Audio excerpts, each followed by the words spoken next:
belt. Yeah. He ain't did nothing in the welterweight today. You When he have get did a belt, nothing. when he You get a have belt, did you want to You go have did over there. Keith Thurman want to go over there, and now y'all want to say, "Oh, I ain't fought nobody," but I got a belt now, so why? Okay. Sean Porter got a belt too. So now Sean Porter got a belt too. Sean Porter. So why am I go to easy road and not Sean Porter out? So why am I go to easy road and not Sean Porter out? So why am I go to easy road and not Sean Porter out? So why am I go to easy road and not Sean Porter out? Who mans is this? Get him the fuck out of here.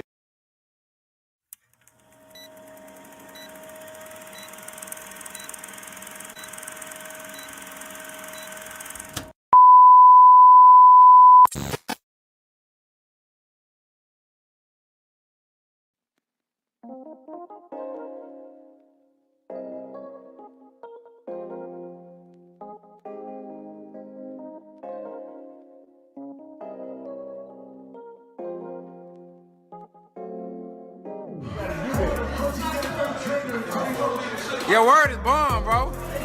Your word is bomb, man. Your word is bomb.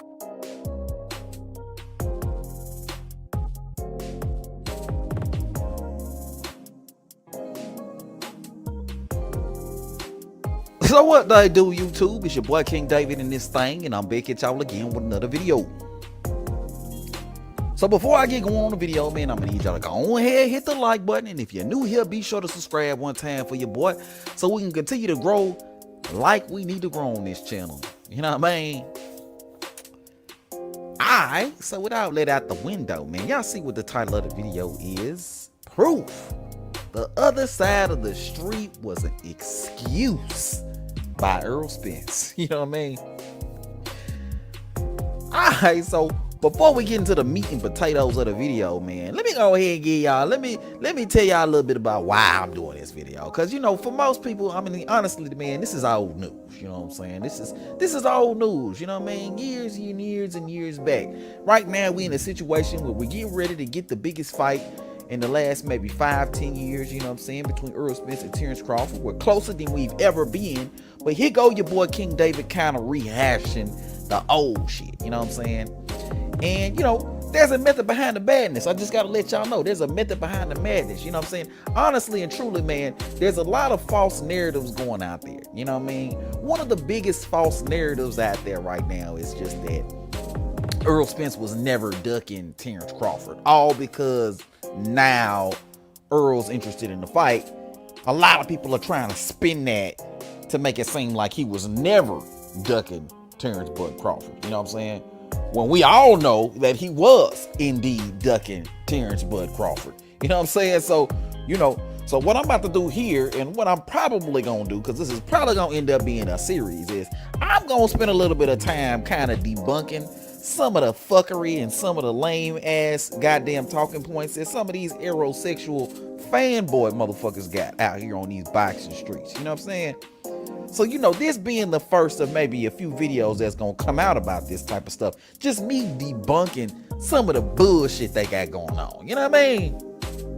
Alright, cool. So now that we on the same page, let's get to the meat and potatoes of the video. And y'all saw what the little thing was in the very beginning of the video, man.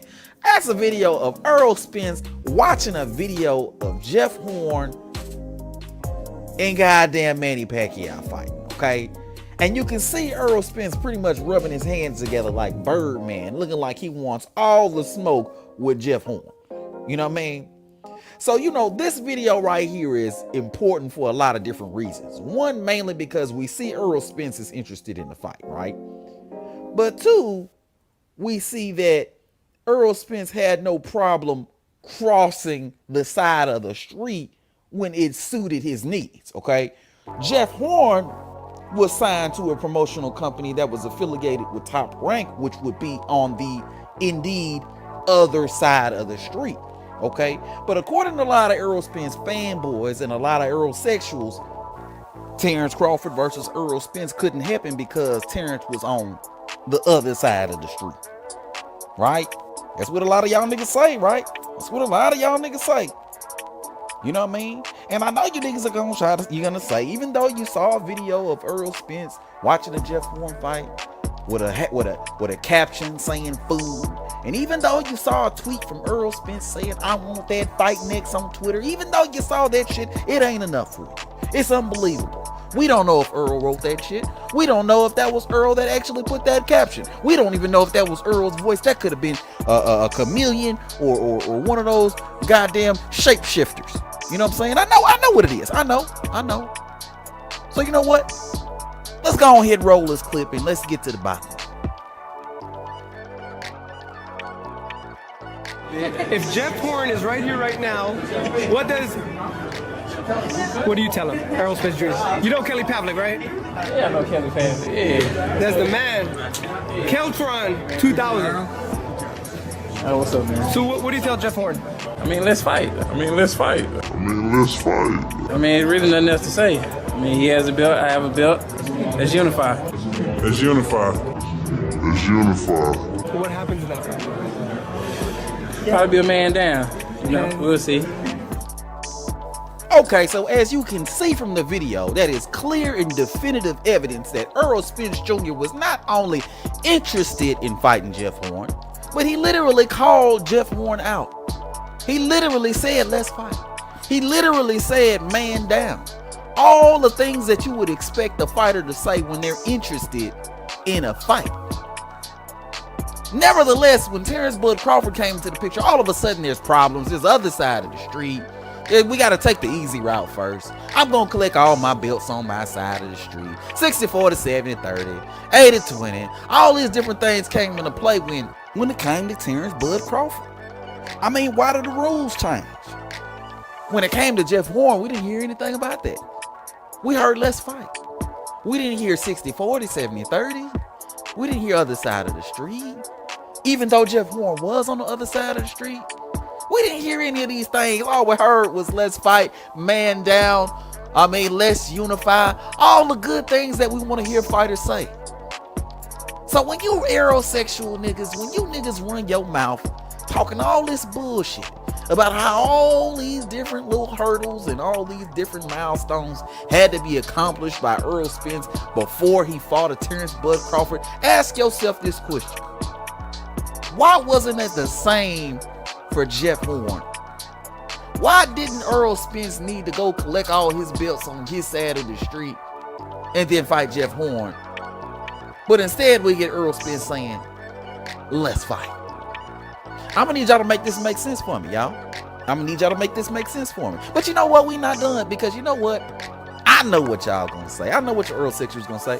Y'all gonna say, well, you know what, King David, man? I mean, you know, he just said let's fight. I mean, that don't mean nothing. That ain't nothing. Whatever it is, you know. I mean, Earl says a lot of stuff. You know what I mean? That was just one video. He was interviewed by one reporter. Maybe he was feeling overzealous. You know what I'm saying? That's what it is. We'll use that word, overzealous, in the moment. It was the heat of the moment. I got you, Earl Sixers. It was the heat of the moment. Earl was, you know, he was feeling himself. He was walking, you know, that was just that one reporter. He asked him in a way that was manipulative. I'm trying to help y'all out. He asked the question in a way that was manipulative, and what that did was it made him answer the question wrong. Okay, I got y'all. I know what it is. You know what I'm saying? So let's go ahead and roll another clip from another interview with another reporter asking the very same question. Here you go. Communication with Jeff Horn, man. Is that somebody you would call out, man? This could happen. I've been called him out. Call out, man. This could happen. I've been called him out. Call out, man. This could happen. I've been called him out. I've been called him out. I've been called him out. I've been called him out. I've been called him out. We'll see what happens. We'll see what happens. I don't think they want to fight. So. His next training camp. Oh my goodness. Oh my goodness. I mean, it could happen. I mean, let's fight. I mean, it could happen. I called him out already. Okay, so just in case there was any doubt,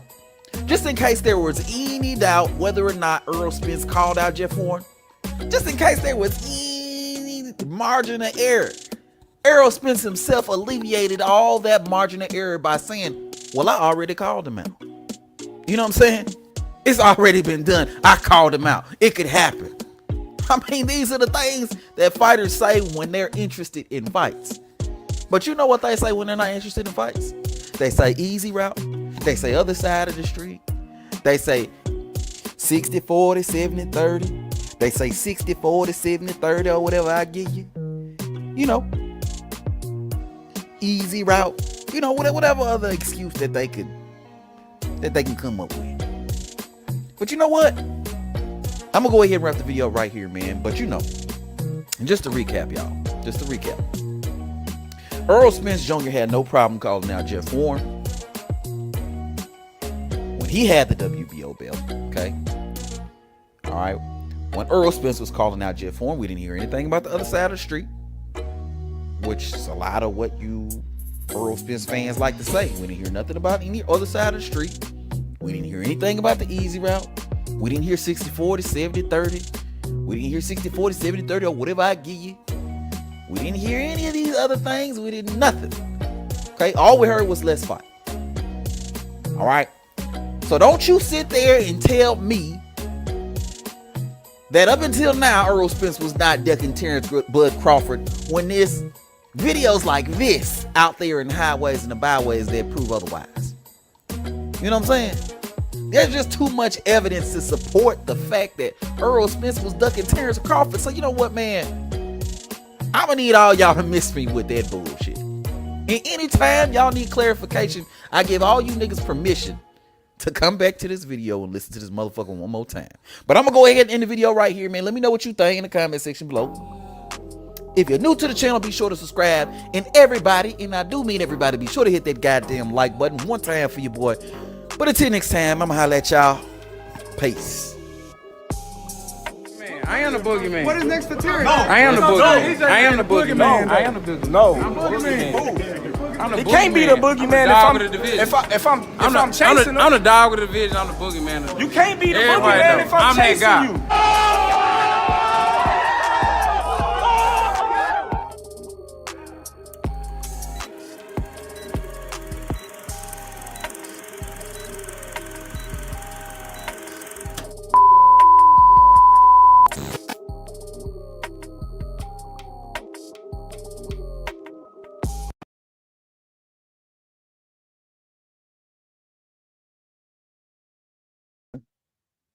We don't avoid anyone. Who I want, we're gonna get. Al don't hold back his fighters on things. He may give his suggestion on this and that or whatever, but what pretty much who we want, we're gonna get. So with that being said, I'm in the business of making money, of course, and I'm in the business of making great fights happen right now. Not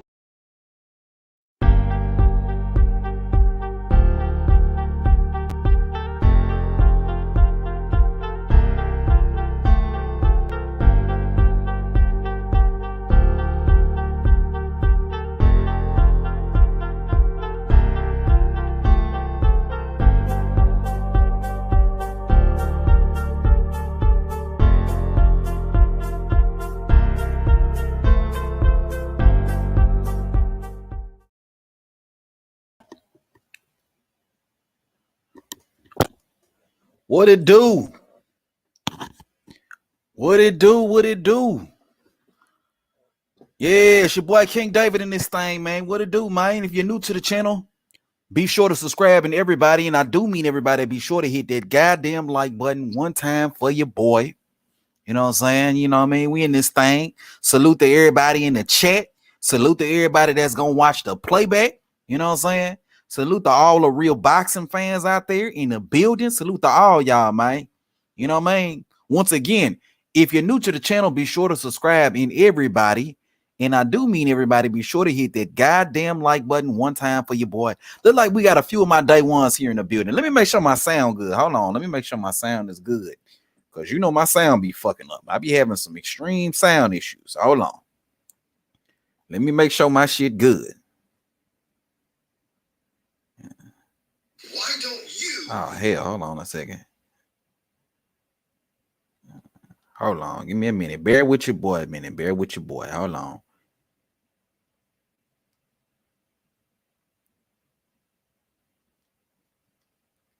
How we doing? Testing. 1 2 1 2. Are we good? How we doing? Okay, all right. We lit. Sorry about that, man. I gotta check my sound, bro. I got PTSD when it comes to sound issues, bro. Bro, I did half a live on mute, bro. I promise you.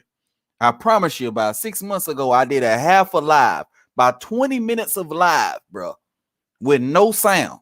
Couldn't nobody hear nothing the fuck I was talking about for about 25 minutes. You know what I'm saying? Before I actually got to the bottom of it and realized couldn't nobody hear me. You know what I'm saying? And the worst part about it is this was around the time I was actually showing my face and stuff. And you know what I'm saying? So all you see is my lips moving and my eyes working for about 25 minutes. It's still on here too, man. If y'all want to go back and check that out, you know what I'm saying? It's still on here. I ain't never take it down, you know. But literally, man, I'm literally talking for about 25 minutes with no sound, bro. So when it comes to sound, bro, I got PTSD, man. I got PTSD. I'm always checking my sound, making sure my sound good. I'm gonna need y'all to keep me on point, man. Everybody in the chat, keep me on point. Yeah, man. 20 minutes, no sound, bro. Keep me on point with the sound, man. Make sure, you know, if I go out or whatever the case is, man, y'all let me know ASAP. But I see we got some people in the building, man. Salute to all my guys in the building. My guy G Park in the building. Salute to you, fam. You know what I'm saying? One of my day one subscribers. Of course, we got my guy AB, our Gentris Barber in the building. Salute to you, fam, for coming on through. We also got Coach K in the building coming on through. Salute to you, fam. You know what I mean? Appreciate y'all for coming on through, man. You know what I mean? Appreciate y'all, you know. Always good to come in and talk this good boxing with y'all, man. You know what I mean? You know what I'm saying? But before we get cooking, we got to make sure we check that poll. I got a poll going right now as it pertains to the live. And y'all see what the live is about. Deontay Wilder exposed PBC and a lot of the PBC cowards on that side of the street, man. He exposed them, y'all. And I played the interview here before, a little section of the interview that pertained to what we're talking about. But essentially, man, Deontay Wilder exposed the PBC, man. He really, honestly, and truly did. So let's go on here and let's go to the poll, and then we're gonna get cooking on the main topic at hand. You know what I'm saying? Which is you know, what Deontay Wilder said in this interview. So the question to the poll is: do you believe that the other side of the street is stopping fights from happening? That is the question. As of right now, I got 10% of everybody that says yes for big and small fights. Okay. So they pretty much saying that the side of the street is stopping fights from happening. You know, that's a legitimate issue. This is what it is. This is why these big fights can't happen, because of the size of the street. Ultimately, that's what 10% of these people are voting for, right? I got 18% of people that says yes for big fights only, though. Okay. So y'all essentially saying that the side of the street don't matter for the small fights, but when it comes to the big fights, the side of the street matters. That's what 18% of y'all are saying, right? Which my thing is, and we're going to get more into it. My thing is, if that's the case, how do you explain fights like Wilder versus Fury 1, 2, and 3 getting done, right? How you explain fights like Pacquiao versus Mayweather getting done? These are fights that took place on the other side of the street, you know, cross-promotional fights. How do you explain these big fights happening? You know? Yeah, them fights took a little bit of elbow grease, but they happen, right? So that's my thing for the 18% of everybody who voted for that. But how do you explain that, right? I got 0% of everybody that said small fights only. Yes, but for small fights only, though. Meaning they say the big fights can happen, but the small fights can't happen. 0% of nobody voted for that, which I'm perfectly okay with, right? Because we see a lot of small cross-promotional fights happen all day, every day, right? So it just doesn't make sense for anybody to vote for anything like that. You know, small fights only. That don't make no damn sense. You know what I'm saying? And then we got the overwhelming majority of people, 73%, that says no, it's duck language. And of course, that's the percentage that I fall into. It's all duck language at the end of the goddamn day. And pretty much this live is gonna prove that that's all duck language for the most part, at least according to Deontay Wilder, because he's over at the PBC. He's been with the PBC for years. He's the PBC's highest grossing fighter, right? When it comes to pay-per-views, which is a lot of that shit that a lot of you new niggas like talking about, pay-per-view sales. And he also makes the most amount of money over there on the PBC side. So according to Deontay Wilder, the cash cow on the PBC right now, other side of the street, all that shit that y'all like talking about, the reason why these fights can't happen, it's all bullshit at the end of the day. So what I'm about to do right here, I'm about to read the comments that I got in the comment section, you know what I'm saying? And then after that, I'm going to get cooking, you know what I'm saying? So let's look at these comments. Let me see what y'all talking about out here on these boxing streets. So my guy G Parker says, salute King David. Salute to you, G Parker. One of my day one subscribers, man. Salute to you in the motherfucking building, man. That's my guy right there. You're Earl Spence fan, but that is my guy, G Parker, one of my day ones. Yes, sir. My guy AB says, salute, my G. Yes, sir. Salute to you, AB, in the motherfucking building. You know what I'm saying? My guy always pulling up on me, man. I appreciate you, AB, for showing up, man, and showing up and showing out for your boy, man. Really appreciate you, man. If we got anybody new in the building, be sure to hit the like button, and everybody subscribe if you're new, goddamn. My guy AB reinforces what I just said. He said, hit that like button on your way in. Yes, sir, AB. Yeah, let them know. Let them know, AB. Yes, sir. AB says, Bud is a savage. Yes, he is. He is savage. He is savage, man. If Earl Spence ever get in the ring with that boy, I'm telling you, it's a problem already. You know what I mean? Already. My guy, Coach K, in the building, he say, get him. Yes, sir. You know I'm going to get him, Coach K. Salute to you, fan. You know I'm going to get him. You know I got to get him. You know what I'm saying? Salute to you, though, Coach K, in the motherfucking building, man. AB says, 20 minutes, no sound. Yeah, bro. I did a whole live, fam. 20 minutes with no sound, fam. I'm trying to tell you, bro. I got off the live and I watched the live, man, and my mouth was open for the whole 20 minutes that live was going on. Could not believe I did 20 minutes of a live with no goddamn sound. I could never get that time back. Shit, I ain't even want to go live for a while after that, because that's always a little risk you take, you know what I'm saying? The little technical difficulties out here on these boxing streets, man. But yeah, bro. My guy AB also says, Wilder is the cash cow and pay-per-view king of the PBC. And these are facts. These are facts. These are facts. The cash cow, Deontay Wilder. You know what I'm saying? So, of course, if he's the cash cow, we should be able to take what he says as law, right? According to a lot of Earl Spence fans and a lot of Earl Spence fanboys, right? We should be able to take what Deontay Wilder is saying as law. It only makes sense. You know what I'm saying, right? It only makes sense that we take what he says as law. And according to Deontay Wilder, well, I'm going to let Deontay Wilder say it before I go any further with it. But my guy, DeVillain, is in the building. Salute to you, DeVillain. He say, Bud told that stud, how you the boogeyman and I'm chasing you. Absolutely call that man a stud. And fight Earl Spence, he a stud. Hell yeah, the villain. I you a boogeyman and I'm chasing you. Oh yeah, that's facts though, the villain. Facts on top of facts on top of facts, man. But let's listen to this interview by Deontay Wilder where he's pretty much exposing everybody on the PBC for ducking. You know, that's literally what this is. Because a lot of these guys like to say shit like the other side of the street. That's why we can't make the fight. We can't make the fight because he's on the other side of the street. Talk to my promoter. They like to say all these little bullshit things, right? But at the end of the day, according to Deontay Wilder, that ain't got no placing, no bearing on whether or not a fight gets done. So let's listen to Wilder say what he got to say real quick.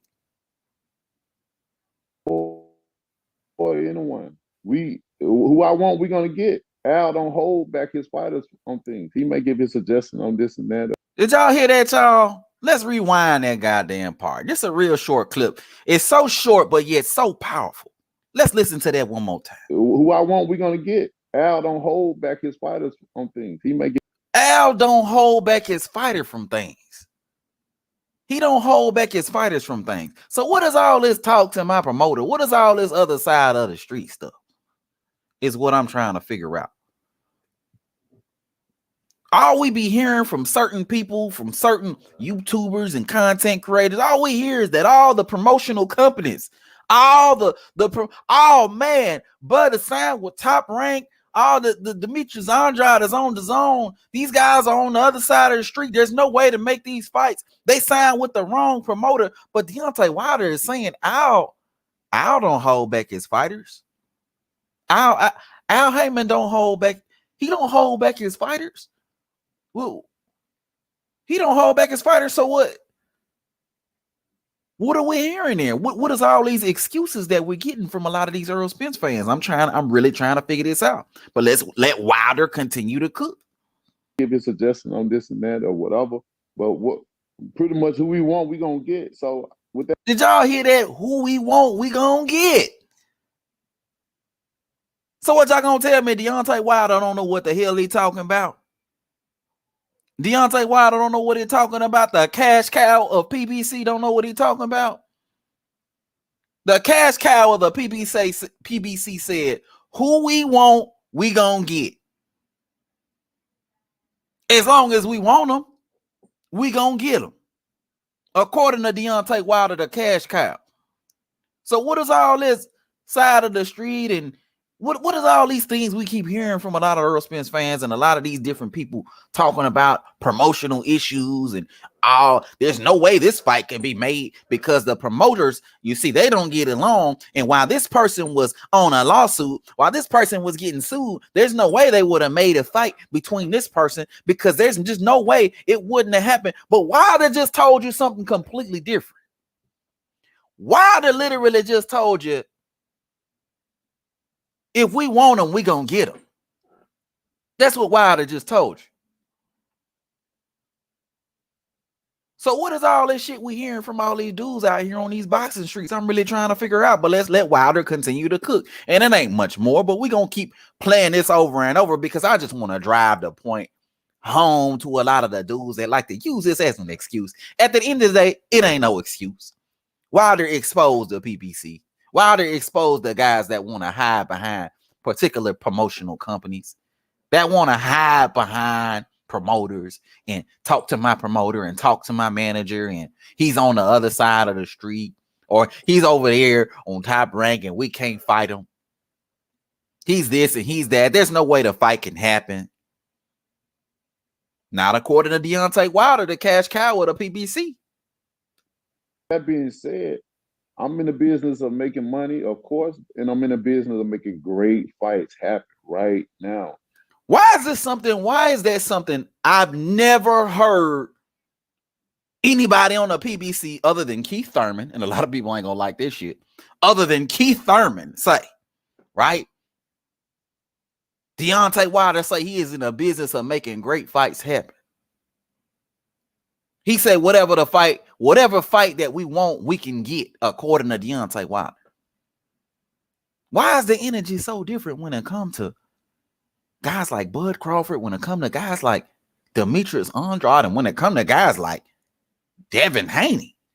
Ooh, because there's some guys over there on the PBC that seem to have different excuses as to why certain fights can't happen, like with Devin Haney, right? And let's look at some of these comments real quick before I keep going. AB says, I thought Earl was his own boss. I thought he owned Man Down Promotions. So what is the other side of the street? I'm trying to figure it out, AB. That's what I'm trying to figure out. These dudes are their own boss one day, and the next day you got to talk to their promoter. I'm just trying to figure out how that works. You your own boss one day, but the next day you got to talk to your promoter.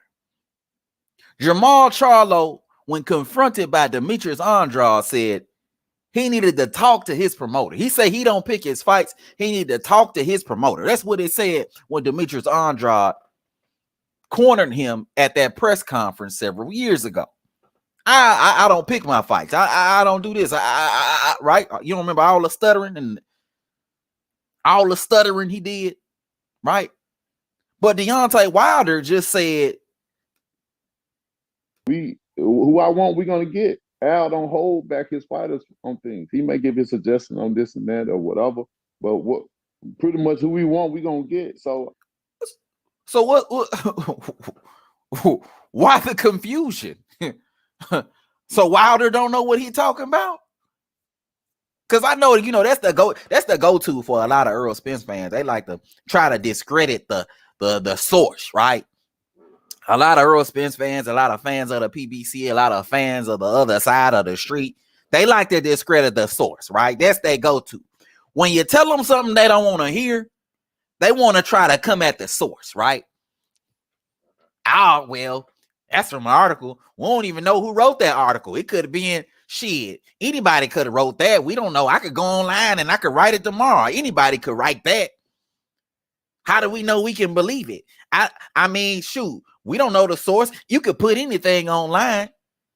The reporter who did that, he's also the same reporter that does horse races, right? They always want to attack the source. Well, since how y'all want to attack the source, I wonder what y'all gonna have to say about Deontay Wilder, right? I wonder what y'all gonna have to say about Deontay Wilder. I really want y'all to try to question his credibility, right? Are y'all saying that Deontay Wilder is not a credible source when it comes to speaking about matters on the PBC? Does Deontay Wilder not have the experience needed in order to speak on behalf of PBC? Does he not know the inner workings of the PBC? Is it not connected to Al Heyman? Does he not have a track record of making fights on the PBC? I'm really trying to figure it out because I know y'all like attacking the source. So I'm just wondering what approach y'all gonna use to attack Deontay Wilder, right? And what he's saying about PBC in a lot of the PBC fighters, right? But let's keep it moving. Coach K say, right, Boo Boo been chasing Jamal Charlo for years. Boo Boo has pulled up to their fights and called them out. Absolutely, man. The dude pulls up to the fight, calls them out, and the first thing these niggas say is, I don't pick my fight. I don't pick my fights, y'all. Talk to my promoter. You gotta call Al Heyman. You gotta call Al Heyman. But Deontay Wilder just said, who I want, we're gonna get. Al don't hold back his fighters on things. He may give his suggestion on this and that or whatever, but what pretty much who we want, we're gonna get. So, oh my God. Talk to my promoter. Call Al Heyman. He's on the other side of the street. But hold up. Who I want, we're gonna get. Al don't hold back his fighters on things. He may give his suggestion on this and that or whatever, but what pretty much who we want, we're gonna get. So with that being said, I'm in the business of y'all gotta make it make sense to me, y'all. Coach K say PBC protection boxing community, as Coach Malachi calls them. I mean, the thing about that though, Coach K, is it sounds like Al ain't holding these dudes back at all. You see, for the longest time, a lot of dudes have been blaming PBC. Oh, PBC this, PBC that. PBC this, PBC that. PBC is the reason why the fights can't happen. PBC is this, PBC is that. PBC is this, PBC. But Wilder just told you, Al don't hold back none of my fighters. Al don't hold back his fighters. They can fight whoever they want to fight. Right? So if Al ain't holding back none of his fighters and they can fight who they want to fight, according to Deontay Wilder, cash cow with a PBC, then why aren't we seeing these fights? Could it be maybe because the fighters don't want to make certain fights happen? Could it be that Earl Spence didn't want to fight Terrence Crawford? Could it be that Jamal Charlo didn't want to fight Demetrius Andrade? Could it be that Gervonta Tank Davis wasn't interested in a Devin Haney fight all this time, right? And I know that that's a touchy subject, right? Because we got a lot of people that like to cape for Tank Davis, and I ain't got no problem with Tank Davis. But the fact of the matter is, Devin Haney been trying to get him in the ring for a while now. Those are the facts. And I ain't gonna say that Tank Davis is ducking at this particular time, right? Because Devin Haney was at that time a low risk, high reward fighter. But we're not gonna take away the fact that Devin's been calling Tank's name this entire time, right? You know what I mean? We're not gonna pretend that Loma ain't been calling Tank's name this entire time, right? And when we hear about why these fights can't get done, it's always because of promotional issues, right? It's always because this promoter is this and that promoter is that. Bob Arum is a liar. Fuck Bob Arum, right? I don't like them dudes over there on the zone. Fuck Eddie Hearn. Fuck all these dudes, right? That's all what we keep hearing. But again, Deontay Wilder is saying, who I want, we're gonna get. Al don't hold back his fighters on things. He may give his Al don't hold back his fighters from things. That's what we hearing from Deontay Wilder. My guy AB say the energy is different when they see a problem. Facts. When they see a problem, that's when the other side of the street is the issue. When they see a problem,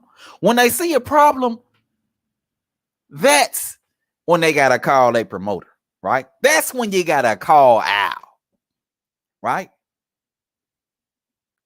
When they see an issue as a fighter.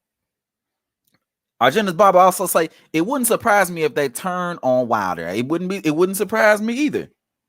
It wouldn't surprise me either if they turned on Deontay Wilder. You know what I'm saying? It really wouldn't. AB says Tank doing all that talking. Haney is about that action. Absolutely. Absolutely. And for the Tank Davis fans out there, you just simply can't deny that.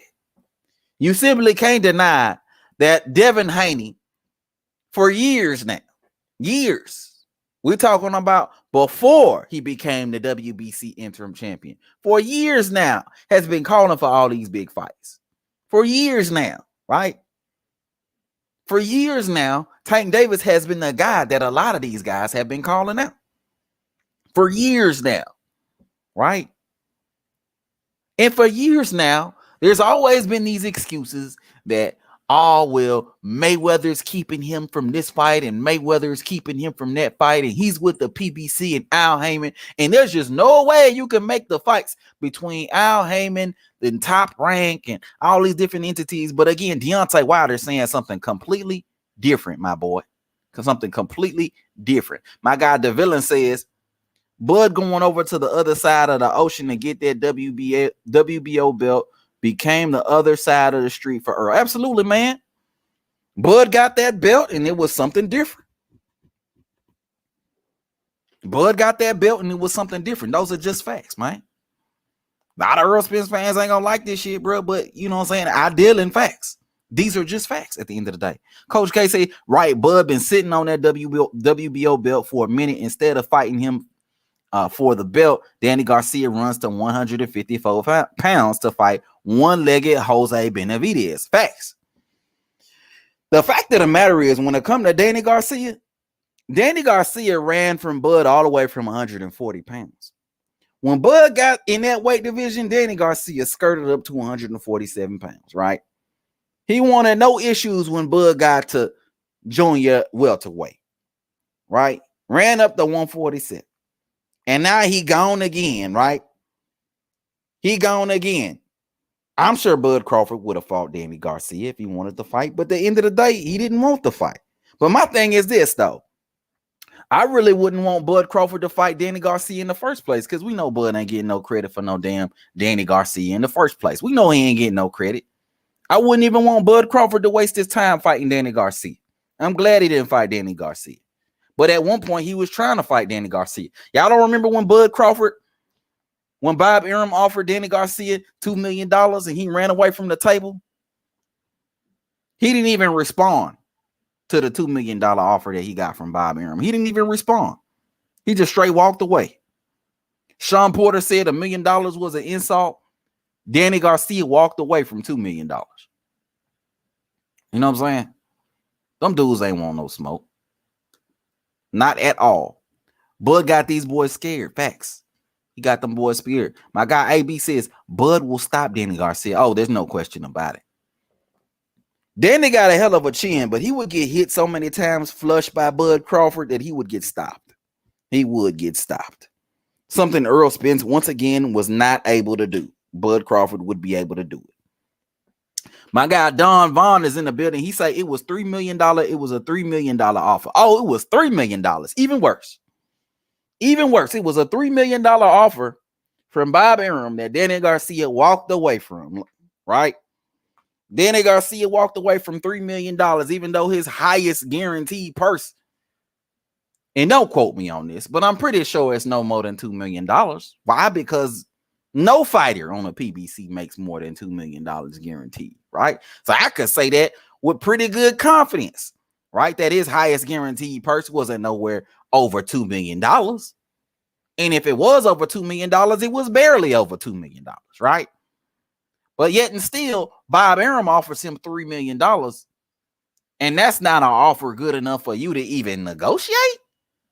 You know what I'm saying? Not even good enough to negotiate. AB, $3 million, man. Danny Garcia walked away from the table without a word. Not even trying to negotiate. He ain't even try to get the number up, AB. He ain't even try to get the number up. He just walked away from the table. Danny Garcia. Coach K say, right, it was the most money he was ever gonna make. Facts. Yeah, man.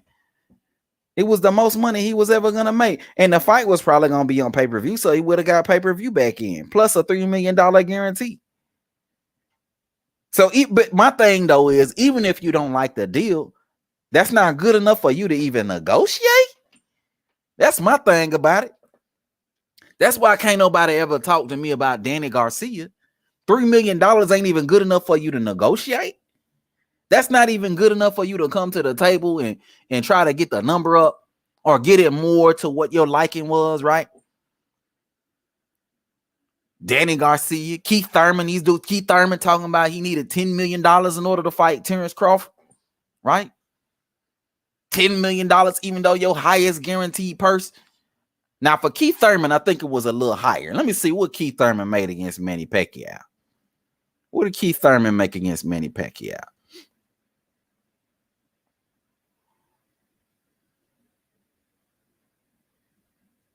Yeah, purse.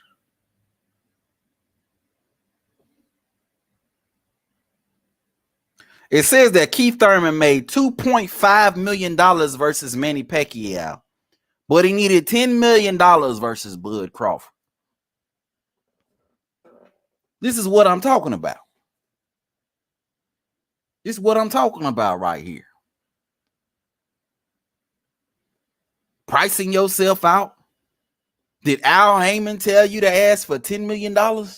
These are where all these excuses come from. Did Al Heyman tell you to ask for $10 million? Is it the other side of the street, or is it that you need $10 million? These dudes run themselves into all kinds of different traps when it comes to them defending themselves from, at the end of the day, not wanting to get in the ring. That's all it really translates into. You need $10 million for Bud Crawford, but you needed $2.5 million was good enough to get in the ring with Manny Pacquiao?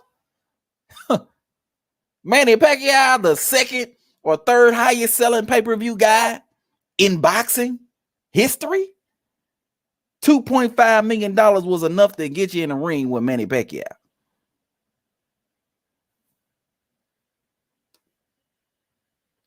Bud holding a belt and don't Earl, Keith, and Danny, nobody want to fight for a belt. Absolutely, man. Absolutely. I don't get the, and by the way, so you guys know, I'm getting my source for the Keith Thurman and Manny Pacquiao. I'm getting that from Forbes.com. That's where I'm getting my source from, y'all. That's where I'm getting my sources from. Marcus Lewis. Bro, you can't be serious with this live. So what's your deal, Marcus Lewis? What you got to say? What am I saying that's a lie is what I'm trying to figure out. Because dudes just come on here and they say stuff. But at the end of the day, why don't you talk about what it is that I'm talking about, fam? Why don't you try to rebut one of my points? Why don't you try to rebut one of my points? Or why don't you try to defend Deontay Wilder saying, who I want, we're gonna get. Al don't hold back his fighters on things. He may give his suggestion on this and that or whatever, but what pretty much who we want, we're gonna get. So with that being said, so why don't you try to defend that, Marcus Lewis? I want to hear you try to defend that. Bro, you can't be serious with this live. Defend that. Defend Deontay Wilder saying that Al don't hold back his fighters. Defend that. You're not going to be able to defend that. All you're going to be able to do is come on here and say, bro, you can't be serious with this live. That's all you're going to be able to do. But nothing that I'm saying you're going to be able to go against. Nothing that I'm saying you're gonna be able to rebut. You ain't gonna be able to tell me I'm lying about anything. The last dude that came on here telling me I was lying, he got embarrassed. So tell me, bro, what am I lying about? What can I not be serious about? Explain it to me, Marcus Lewis, like I know you will not be able to do. But Don Vaughn says Manny wanted $40 million to fight Bud. These are facts. He wanted $40 million. Manny wanted $40 million up front for Bud Crawford, right? Then they worked out some sort of deal for the $40 million, right? In which case there was no money in the deal. And the deal ended up actually falling through as a result of no money being, or no verifiable money. But these are facts. They wanted $40 million. Janice Barber say, hold up, Keith Thurman made only $2.5 million fighting Manny Pacquiao. I thought PBC was getting that bread. Facts. His guarantee was $2.5 million versus Manny Pacquiao, y'all. I guess they ain't getting that bread like they've been telling us. You ain't getting that bread like you've been telling us. Coach K say, right, AB, $2.5 million to fight Manny Pacquiao. Laugh my ass off. Oh, yeah, facts. $2.5 million. They getting that bread. You know what I'm saying? They getting that bread. $2.5 million to fight Manny Pacquiao. Bud Crawford made $6 million guaranteed versus Sean Porter. You know what I'm saying? But they getting that bread. Marcus Lewis says, the reason for the higher guarantee is because they knew Bud didn't sell. Really? So let me get this straight, Marcus Lewis. I don't know if you ever done business before, but let me get this straight. So you saying Top Rank is going to give Bud Crawford more money when they know he doesn't make that kind of money. They're going to give him more money for a fight when they know he doesn't make money. So they're going to go ahead and lose money, right? Or make lower money when they know he doesn't sell. That's what they're going to do, Marcus Lewis. You got to make this make sense to me. So I know you don't make money, right? And you my fighter. So what I'm going to do is give you more money. What? What? Come, Marcus Lewis, what? Huh? That don't make no sense, fam. You're going to have to explain that. You know what I'm saying? Coach K say, AB, that chump changed the fight, Manny. That's chump changed the fight, Manny. Mr. Pay-Per-View itself, like you said, let the PBC tell it. They making all the money. Bud's been out there getting $5 million a fight. Facts. AB says, so Bud doesn't sell, but makes more money, and PBC pays Errol less because he sells more. That's literally what these dudes are saying. That's literally what they saying. PBC make more money. PBC, the fighters on PBC, they sell more, therefore they make less. Come on, y'all. Marcus Lewis say, Bud said it, not me. So what? Bud said that he said that he didn't sell? He said the high guarantee was because he didn't sell? Is that what Bud said? Because you're gonna, if that's what you're saying, you're gonna have to send me the link to that, fam. You're gonna have to send me the link to that interview where Bud said that. Because I don't know what you're talking about. You know what I'm saying? I don't know what you're talking about. Aram too smart to be continuing to lose money. Another fact, Don Vaughn. Y'all dudes like saying that, you know, we did this on the last live, but y'all dudes like saying that Bud Crawford, Bob Arum lost all this money.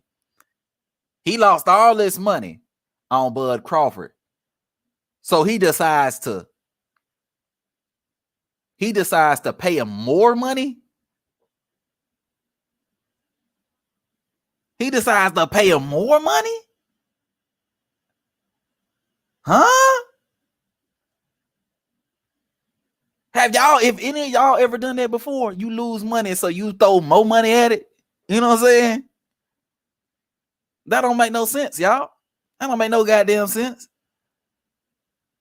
AB says the fighters at PBC must be getting robbed, and they know it. Yeah.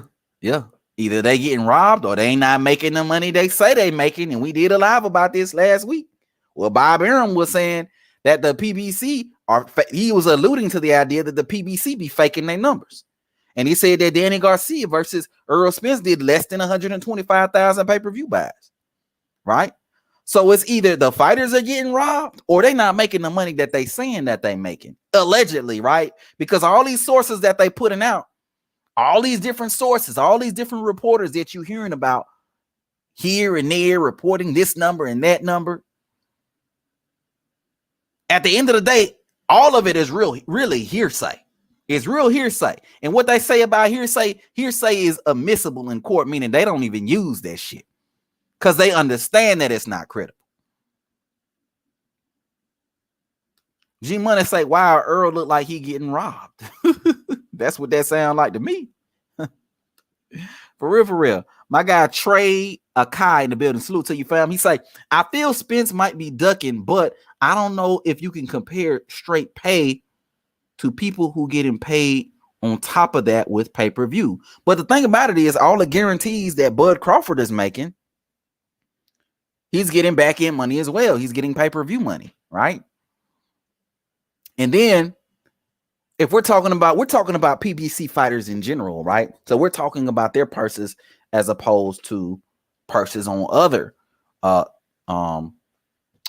other promotional companies, right? And the thing about it is that when you're comparing those, you see that the guarantees are the same. The guarantees are roughly the same. Even for the guys who aren't on pay-per-view, what they're making is less or equivalent to what guys on other promotional outfits are making. You know? So it ain't like an apples to oranges type comparison, but I see where you're going with it though. Marcus Lewis say EJ come from the back end. I meant EJ money come from the back end. I meant Bob said.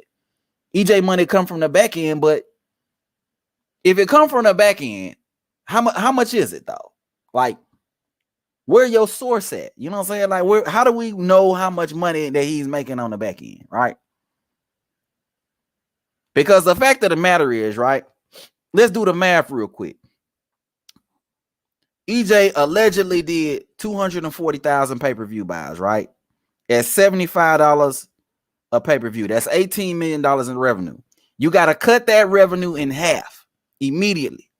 You got to cut it in half because the network get half. That's $9 million. Now you got to split it with the other fighter.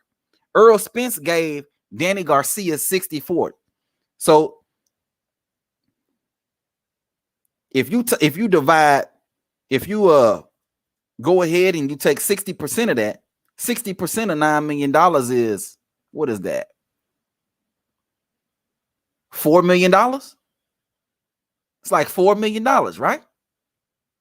No, I'm sorry. That's like $5 million. That's like $5 million. 60% of $9 million. So you add $5 million to his guarantee. $5 million plus $2.5 million. That's $7.5 million.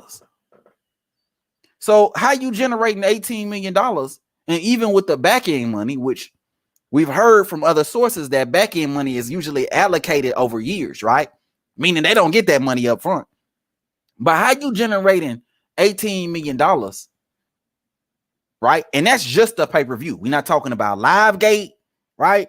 We're not talking about sponsorships. We're not talking about fight the TV rights, right? That's another bag that a lot of dudes don't like talking about, right? The TV rights. Do y'all not know that these promoters and these companies, they get money off the rights of the fight, the international rights, the domestic rights? That's a whole bag in itself. The international rights, the rights to the fight, they sell them off to these different companies. They go into like to replay them and play them and replay them, those sorts of things. Do y'all not know that these fights have several ways that they generate income, not just the fight itself? You got the fight itself with the live gate and the concessions and all that. Then you got the pay-per-view. Then you got the rights. Then you got the sponsorships. Then you got government grants sometimes that different municipalities and different governments give in order to put on these live events, right? And we see that what happened with George Kambosos. George Kambosos, when they fought over in Australia, the Devin Haney and George Kambosos made $10 million for that fight because the country sponsored a portion of the event in order to get the fight done. So you think that you think them doing that there, you think they're not doing similar shit over here? You think they're not getting free money in order to put on these events that generate millions of dollars, that employ people? You think they're not getting money that way? Let me look at some of these comment sections real quick. Coach K say back end money can be found because them numbers shaky. Them cats boxing on a 360 deal. Hey, I wouldn't be surprised, man. Them niggas locked in on some slave contract, man, making $10 an hour or some shit. You know what I mean? For real, for real.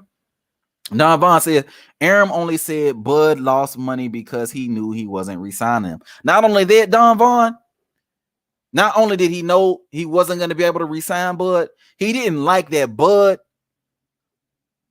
He didn't like that Bud made it aware that his contract was up, right? If you recall correctly, it came out that Bud Crawford's contract was up with Tom Brady. I don't remember how it was released. I don't know if it was Bernie the boxer that said it, or if it was somebody that said that Bud's contract was up with Top Rank. I don't know who said it, but it came out that his contract was up. And then after that, Bob got salty. That was exactly when Bob got salty, when he found out that it had been leaked that Bud Crawford contract was up. That's when they started talking all that shit about him losing money on Bud Crawford and all this old other bullshit, right? When he knew that he was going to lose Bud Crawford, and then when he knew that the whole world knew that the contract was up, and then 9 times out of 10 he wasn't going to resign, right? Don Vaughn also says Aram became bitter. Yes, he did. AB says boxing on a 360 deal. Damn, Coach K. Yeah, man. Boxing on a 360 deal, man. My guy GK Black in the building. He say, don't forget Loma slashed his purse to make the Tio fight. Yeah. Slashed his purse to make the Tio fight. He did, man. AB said 5.4 million. Yes, sir. Yes, sir. Coach K says, right, Don. Bob didn't want to lose, Bud. Been paying that man $5 million a fight. Yeah, man. I mean, my thing is, again, bro, you losing money on somebody. You don't dump more money. You don't invest more money. Come on, man. Y'all think Bob Arum don't know better? Bob Arum been in the business for 6 decades. He been doing boxing for 60 years. You think he don't know what the hell he doing? So he just gonna go on and lose money on somebody. Come on, y'all. AB say, please don't mention Loma. I mean Homer. Hella hilarious, man. Hella hilarious, man. But let's get back on point. The moral of the story here, though, is, man, the other side of the street, according to Deontay Wilder, according to the cash cow at the PBC, according to Deontay, the bronze bomber Wilder. Who I want, we're going to get. Al don't hold back his fighters on things. He may give his suggestion on this and that or whatever, but pretty much who we want, we're going to get. So with that being said, I'm in the business of making money, of course, and I'm in the business. Al don't hold back his fighters. Let me take a look at the poll. Let me see what the poll looking like right about now. So right now we got 24 votes on the poll, and the question is, do you believe the other side of the street is stopping fights from happening? As of right now, I got 12% of everybody that says yes for big and small fights. So they believe that the side of the street is a problem. It's an issue. Even though we got Deontay Wilder saying something completely different, 12% of y'all out here on these streets say, yes, the side of the street is a problem, right? Big and small fights. We got another 12% that says, yes, for big fights only, though. So y'all think it's only for big fights, But y'all don't think that it's for small fights, right? But my thing is, if it's for big fights, how do you explain fights getting done like Wilder Fury 1, 2, and 3, right? That got done. How do you explain Pacquiao Mayweather? That got done. My stance will always be, if the fighters want to fight, if both fighters want to fight, the fight will happen, right? David Benavidez, he said he wanted to fight with Demetrius Andrade, right? Then his promotional company, Samson Liquid, said they need $7 million for that fight. They say they need $7 million for Andrade, right? So maybe it ain't David Benavidez that don't want to fight, but his promotional company that don't want to fight, overpricing themselves. At least that's what it appears to be. But at the end of the day, according to what Deontay Wilder said, Deontay Wilder is saying, who I want, we're gonna get. Al don't hold back his fighters on things. He may give his suggestion on this and that or whatever, but what pretty much who we want, we're gonna get. So you know what I mean? So I don't know if I even believe Samson Liquid when he say what he said, because Wilder's saying something completely different. But let's go back to the poll. It says, I got 4% of everybody that says yes for small fights only. But my thing is, if it's for small fights only, then why do we see all of these? Why did we see John Molina versus Crawford back when Crawford was on Top Rank? Why did we see Crawford versus Felix Diaz back when Crawford was on Top Rank? Another cross-promotional fight. You know what I'm saying? And then, of course, I got 73% of everybody that says, no, it's duck language. You know what I'm saying? Which I totally agree with, man. It's duck language at the end of the day, man. It's duck language. Deontay Wilder just exposed the game when it comes to the other side of the street, when it comes to call my promoter, when it comes to, you know what I'm saying, all these different things, all these different reasons why these fights can't happen. And fighters blaming it on the promotional company. Deontay Wilder just told you, we get the fights that we want. He just told you we get the fights that we want. These fights ain't happening because the fighters don't want it. That's the truth. And you saw it at the beginning of the live. How else do you explain Earl Spence calling out Jeff Horn, and then when Bud Crawford got the belt, flipping the whole script? How else do you explain it? How else do you explain Jamal Charlo able to make fights with guys like Selecki? Andrew Walakowski is his promoter. He on the other side of the street. But it's an issue making fights with guys like Demetrius Andrade. So I'm going to go ahead and I'm going to drop the link right here, man. If anybody want to come on and kick it, you're more than welcome to come on and kick it. You know what I mean? Hold on. Here we go. Copy clipboard.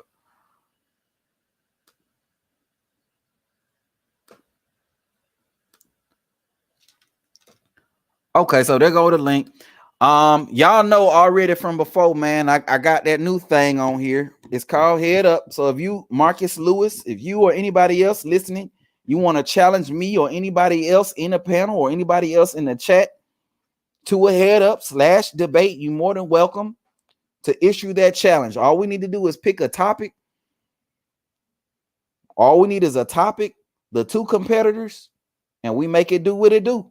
And I'll let you know the rules for the head up. It ain't nothing super long. Nobody got time to prepare. It's 5 minutes for each person, and then 5 minutes where you go back and forth, man. That is the head up format. So if anybody want to go head up, if you don't like what I'm saying, you don't like what anybody else saying, whoever joined the panel, you don't like what's being said, you're more than welcome to challenge. You're more than welcome to challenge on what it is that's being said. You know? So that goes out there for anybody who want the challenge, you know what I'm saying? But I got the link in the description. If you just want to come on and rock, feel free to come on and rock, man. Feel free to come on and rock. Let's hear what Deontay Wilder said again, man. Or anyone, who I want, we're gonna get. Al don't hold back his fighters on things. He may give his suggestion on this and that or whatever, but what pretty much who we want, we're gonna get. So pretty much who we want, we gonna get, y'all. According to the cash cow of the PBC, according to Deontay Wilder. I want to hear what y'all gonna say. I want to hear what Earl Spence fans gonna say about this. I want to hear about what PBC fans are gonna say about this. If they really believe in the other side of the street. Al Heyman don't hold back his fighters. Al Heyman don't hold back his fighters, y'all. This is what Deontay Wilder is saying. This is what I've been saying for years now. This is what I've been saying for years now, y'all. At the end of the day, it comes down to the fighters and what they want. If they don't want the fight, then the fight ain't gonna happen. But it ain't got nothing to do with PBC, Al Heyman, the side of the street. Ain't got nothing to do with none of that.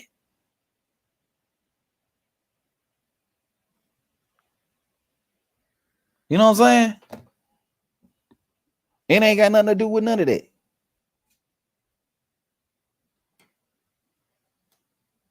You know what I mean? But I ain't got nobody to rock with me yet, man. I might end this live a little bit early today.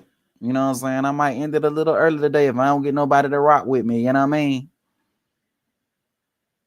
But let me look at the poll again, and then I'm going to go back to the comment section.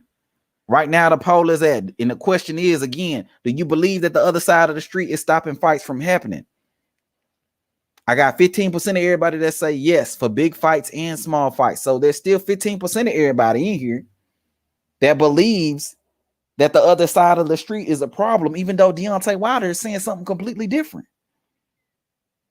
Even though Deontay Wilder is saying something completely different. And we see the evidence. We see guys like, we see Wilder versus Fury 1, 2, and 3 for big fights. We see Crawford fight John Molina, fight Felix Diaz, who on the other side of the street. We see these fights happen, but 15% of y'all are still saying that yes for big and small fights. I'm just really trying to figure it out. I got 11% of everybody that says yes for big fights only. But again, Wilder 1, 2, and 3 happen, and there's no bigger fight than Wilder 1, 2, and 3. So if it's such an issue like what y'all, the 11% of y'all is saying, how do you explain those fights happening? I got 4% of y'all that says small fights only, which I don't get at all. Because if it's for small fights only, I mean, we see there's so many examples of smaller fights happening, cross-promotional fights happening. So many examples of that happening. So I don't even get how you could vote for that. And then we got 71% of everybody that says no, it's duck language, which I 155% agree with. Spitting facts. And if we got somebody new in the building, man, y'all be sure to hit that like button one time for your boy, man. You know what I'm saying? So the channel can continue to grow. You know what I'm saying? But we got somebody new in the building, man. My guy AB done joined us here in the building. Salute to you, AB. What's going on with you? Not much, my G. How you doing today? Salute. Not much, man. Chilling, man. Salute to you, fam. What's on your mind, man? What you think about the topic at hand, and or whatever else, Oh, I was really tripping off of what's the one guy named Coach K in the chat fighting on 360 deal. Oh, that right there. Got him. Oh wow. I said, makes sense. I mean, if they making all these record sales, doing all these sales, doing all these numbers. And I have to admit that you floored me when you said Keith Thurman got $2.5 million to fight Manny Pacquiao. Look, I'm like stuttering right now because I can't even believe that shit. Because I'm like, really? But you wanted $10 million to fight Terrence Bud Crawford. Now, I hate when people say I'm a Bud fan. I'm a boxing fan. Because it's just strange to me to see that you get $2.5 million from fighting who was probably one of the highest grossing pay-per-view guys at the time, even though he did fall off some pay-per-view wise. He still did pretty good pay-per-view numbers, Manny Pacquiao. You only got 2.5 for him, but you wanted 10 million to fight Bud Crawford. This is what we got out here, man. Shit crazy. No, I know what it is. That was gonna be a real ass whooping. That's what it was. It was gonna be a real ass whooping. So you want to get paid. You want to get paid for that ass whooping. Every knockout shot he got hit with, he wanted $1 million for it. Hey, that's why I just try to tell people, like, like I said earlier, the energy changed when it's a different person in the room now, and people don't even want to cop to that. Like, you don't see how these folks move different when different people come in the room. I mean, if you that bad motherfucker, you're gonna be that bad motherfucker regardless at all times. No matter who come in the room, you're gonna be like, I'm still the baddest motherfucker in the room. But it's like, I don't know. It's always something. It wasn't no other sides of the street when Bud was at 140. I know that. Sure. I know that for a fact. Nobody ain't say nothing about other sides of the street at 140. That's all I know. Yeah. Always the agenda always seem to change when it's that guy that they don't want to fuck with. It always seem to change. Man, I don't know. I got to talk to my promoter. When Andre pulled up on Charlo, he had to talk to his promoter. I'll talk to Al. Yeah, I mean, if you don't like this dude, what better revenge to get is to why not beat this dude up for money? I get paid to whoop you. I want to whoop you anyway. I get paid to whoop you. Yeah. Oh my God. What? And win the belt. And have it recorded for everybody to see, so I can just replay this ass whooping every time I see you. Like when Kobe, like that Nike, like that ESPN commercial with Kobe Bryant and Jalen Rose. I want 81 olives. Yeah, some shit like that. I want 81 olives every time I see you. Play that ass whooping. Every time I see you. But I don't know. Oh man, you looking like you might be a prophet over here, man. We still ain't got no announcement for Earl Spence and Terrence Crawford yet, man. I told you. I'm trying to tell you. You looking like a prophet out here, man. Ain't no prophet. Stevie Wonder could see this. It's that everybody just hopeful. That's all it is. Everybody like we missed out on Deontay Wilder and Anthony Joshua. We missed that shit. Shit. We missed out on so many great motherfucking fights. We damn it didn't get Floyd Pacquiao. We might as well didn't get Floyd Pacquiao because they fought when they were way, way past their primes. But still, people were just hopeful for this shit. And it's been what, 4 years? 5 years? Yep. 5 years? Yeah, about 5 years, man. Coming 2023 is 5 years. I mean, really? You already had the car accident. Had the eye injury. I mean, and now, what's the hold up now? I'm telling people like, well, you know, they trying to build it up. What much motherfucking build up do you need? I mean, oh my God, come on now. This shit been built up for 5 years. You know, and my then you thing, my thing about the build up though, AB, when they talk about the build up, it's like, okay, if you're trying to build up a fight, wouldn't it make sense to like do promo together? Like when Earl was at Bud fight, wouldn't it have made sense to do some sort of promo there? You know what I mean? Or sell the fight. Bud was in Dallas, I think, a few times. Wouldn't it have made sense for them to come together and show the public, you know, get them excited for the fight and do but the public build up the fight? But the public tried to fight Bud Crawford though. That's what I'm saying. This man can't even come to get in the same room with this dude without having to fight somebody else that's not named Earl Spence. Yeah. What kind of shit is this? Yeah. His fans, he need to take this, he need to do this, blah, blah, blah. What? Why? Really? Really? I don't get it either, bro. I don't get it either. I'm trying to figure it out my damn self, man. You talk about you want to let the fight build. Like, there's just no excuse. Like every excuse that you could think of when it comes to the fight not happening, you could just poke holes all the way through it. You know what I'm saying? At the end of the day, it's just gonna come down to, are they gonna give Bud a fair enough offer where he's gonna accept? No. That's what it comes down to at the end of the day. No. And when he don't accept it, they're gonna be like, well, we offered him some. Right. Oh, really? And folks gonna be like, well, he didn't take the offer. You know, he really didn't want. Really? Yeah. Really? So you was more than fair, and especially for these black folks. You know, we so pro-black and all this and all that. You know what I'm saying? You were fair and came to the table with these non-black people. You know, you was able to get them 50-50, and they have nearly the credentials, nearly the accolades, nearly the name as this guy Terrence Bud Crawford. But y'all trying to cut him off at the knees. My pro-black people, you know, Earl, you know, Al Heyman and PBC Floyd, they doing big things, for the black people. What's up with that? He ain't with Bob Arum no more, so what's up with that?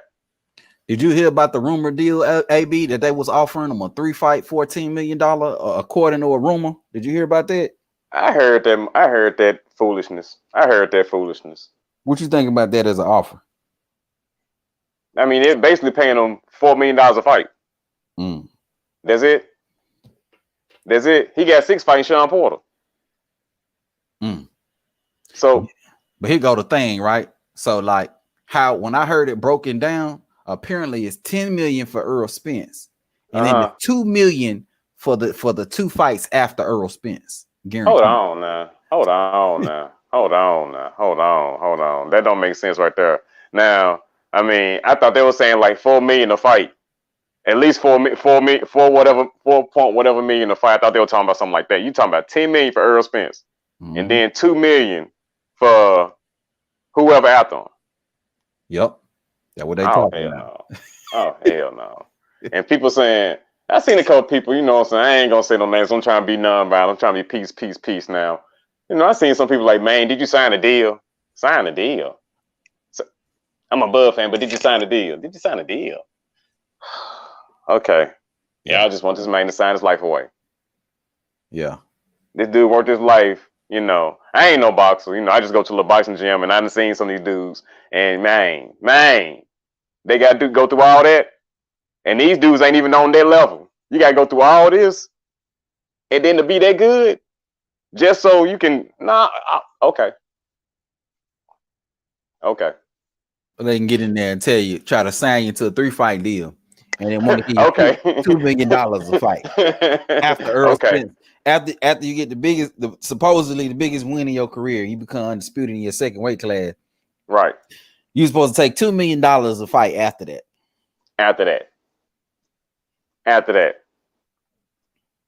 Man, I'm telling you, bro. Are you smoking? And just like you said before, AB, I hate to bring up Canelo name, but these dudes gave Canelo $50 million. $50 million. But people gonna say, well, that's Canelo. Okay. They gave $50 million, but here go the thing. They gave Caleb Plant $10 million. Oof. $10 million they gave Caleb Plant for Canelo Alvarez. Oof. So all together, that's $60 million. Oof. Caleb Plant and Canelo Alvarez, I think that fight did. Let me see if I can look at the pay-per-view numbers, because we're going to punch some numbers today. Go ahead and punch some numbers, but why are you doing that? I'm just saying. So they're saying $10 million. They saying Bud Crawford is worth as much as Caleb Plant. That's what you're saying. That's what they're saying. Caleb Plant is worth as much as Bud Crawford. Oh, my God. I'm just saying. You said $10 million, right? Right. $10 million. Okay, you said they were going to give Bud $10 million to fight Earl Spence in that 3-fight deal. Yeah, what they talking about? Okay, so yeah, okay. Okay. And who Caleb Plant finna fight now? Caleb Plant about to fight Anthony Durrell. How much you getting for that? That's a great question. I'm gonna look that up. And I see the pay-per-view. The pay-per-view is $800,000. So how long? According to PBC, right? According to them. He better not get more than them $2 million they're trying to offer Bud for the next 2 fights. So 800,000 though, AB. 10%, because Bud did what? You could just let's say he did 100,000, right? Okay. That would be a little more than 10% of 800,000, right? So if Canelo got $50 million for 800,000 pay-per-view buys, right? That would mean that for 100,000 pay-per-view buys, he would get a little about 10% of 800,000, which would be by 12 million. Wait, no, that ain't right. 50 million. No, how you said they did 800,000 pay-per-views. Right. And 12%. How much were the pay-per-views? How much were the pay-per-views? I think they were 74 something, 74.99. Yeah, do 75 times of 800,000. That's minus 12%. $6 million. $6 million guaranteed for $100,000 for 100. Okay, so if they figured the pay-per-view would do 100,000 pay-per-view buys, which we know Earl Spence and Terrence Crawford is gonna do at least 4, maybe even 5 million. That's still $6 million guaranteed. That you 12% of $50 million is still $6 million. Right? That's what I'm getting at. So like Bud can't get 6 million guaranteed for Earl and then 6 million guaranteed for the next fight. You know what I'm saying? Like, and if you don't want to sign onto a 3-fight deal, like if you don't like that, or if you want to lowball them on the next fight, why it can't be a 2-fight deal? Why it can't be like a $6 million for Earl guaranteed, $7 million for Earl, $2 million for the next fight, and then you leave him on the 3rd fight, 2-fight deal. You know what I'm saying? So that's my. I'm just trying to figure out what's the drop off. How you gonna give somebody 10 million and turn around and give them 2 million? Right. That's what I'm saying. That's the problem right there. You can't know. Right. Now if you said 10 mil, okay, then we're gonna swing right around like 8 mil or some, right. 8.5. You know, and I would like for it to be 10 mil again or maybe higher. Right. But you can't go from 10 to 2. Right. Yeah, that don't make no damn sense. Honestly, if you're promoting it right, the next few Bud Crawford fights should do really, really well. You know what I'm saying? I mean, if they really go, I mean, because they can do the Bud versus Spence, Bud versus Charlo, Bud versus Boots, Bud versus whoever from 160 to, from 154 to 154, 147, and there's a PBC. Well, my thing too, AB, like you could do Bud versus Earl, and then if the fight is good enough, it could be a Bud versus Earl too. Right? It ain't gonna be no Bud. It ain't gonna be that good. I don't think it is either, but it ain't gonna be that good. It's gonna be ugly. It's gonna be ugly. Earl Spence is the second. It could be the second best welterweight, him and Boots. But right now, Earl Spence is the second best welterweight in the world. But no, I don't think he's ready for all that. That dude, Earl is good, but that other dude is special. I think they're gonna have like a rematch clause, though. I think they probably gonna have that. I think that's a part of the deal. I ain't 100% sure about that, but I think that's a part of the deal, though. You know what? The Haney versus Cambozo's fight. You saw how bad that was. Yeah, that was bad. This might be just. It's gonna be worse because it's gonna be a stoppage.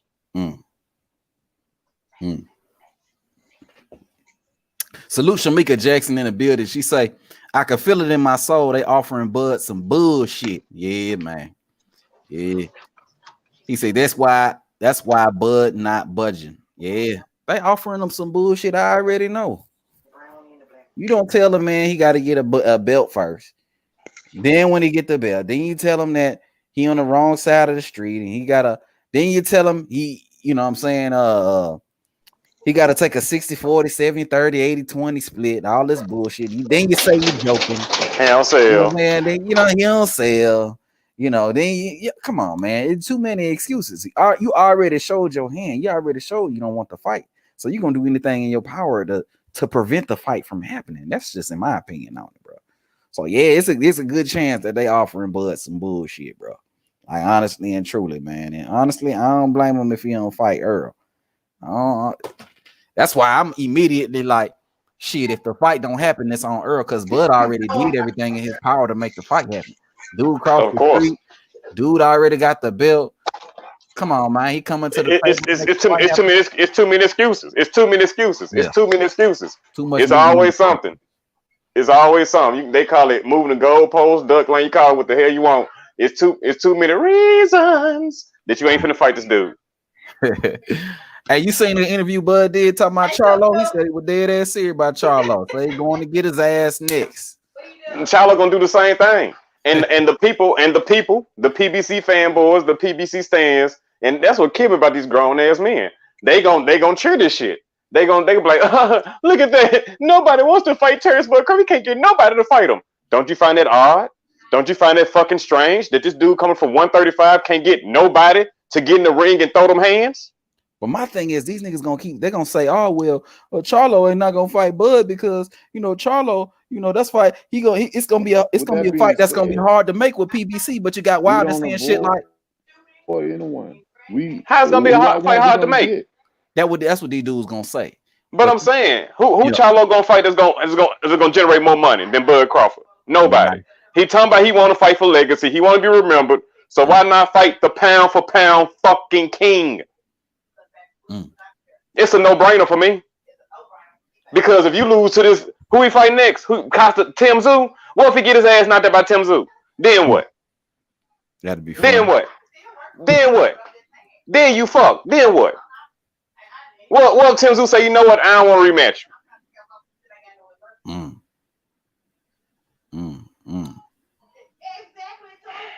Damn. See, this be that bullshit I be talking about. Yeah. You really do. Shit, if I was gonna get my ass whooped, I'm not saying he would get his ass whooped by Terrence Bud Crawford, but hey, he got a puncher's chance, I guess.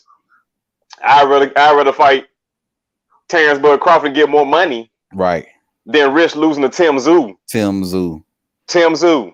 Who? Tim Tszyu. Yeah. Yeah, I won't get how some of these dudes think, man. I guess they feel like they want to save certain fights for last. I don't know how they be thinking about it, bro. That's that scary shit. Exactly. And then how you scared for? And that was crazy. How you scared for another man? You ain't even got to get a ring with Terrence Bud Crawford. You ain't got to catch them hands. It's this dude that say he the best fight in the world. I thought that if you were the best fight in the world, you know. That's why I like dudes like Roy Jones. Somebody tell Roy Jones, hey, bro, I can whoop your world. Like, hey, man, I'm coming out the club right now. Hey, we can fight in the street right now. Let's get some gloves. That's how real fighters behave, man. Ain't no, well, you know, promotional, you know, talk to him and but for real. What that mean when you outside the ring, you shouldn't say shit then. When you see a report, you should say nothing. And you know, I was watching the other day, AB. I was watching Donald Curry, man. That dude wanted all the smoke, man. He from over there in Texas too, man. Donald Curry wanted all the smoke, man. So when I look at dudes like him and I look at dudes like Earl Spence, I'm like, man, Donald Curry probably be real sad, you know, thinking about some of these dudes out here, how they operate, man. That dude wanted all the smoke with everybody, man. That's what I'm saying.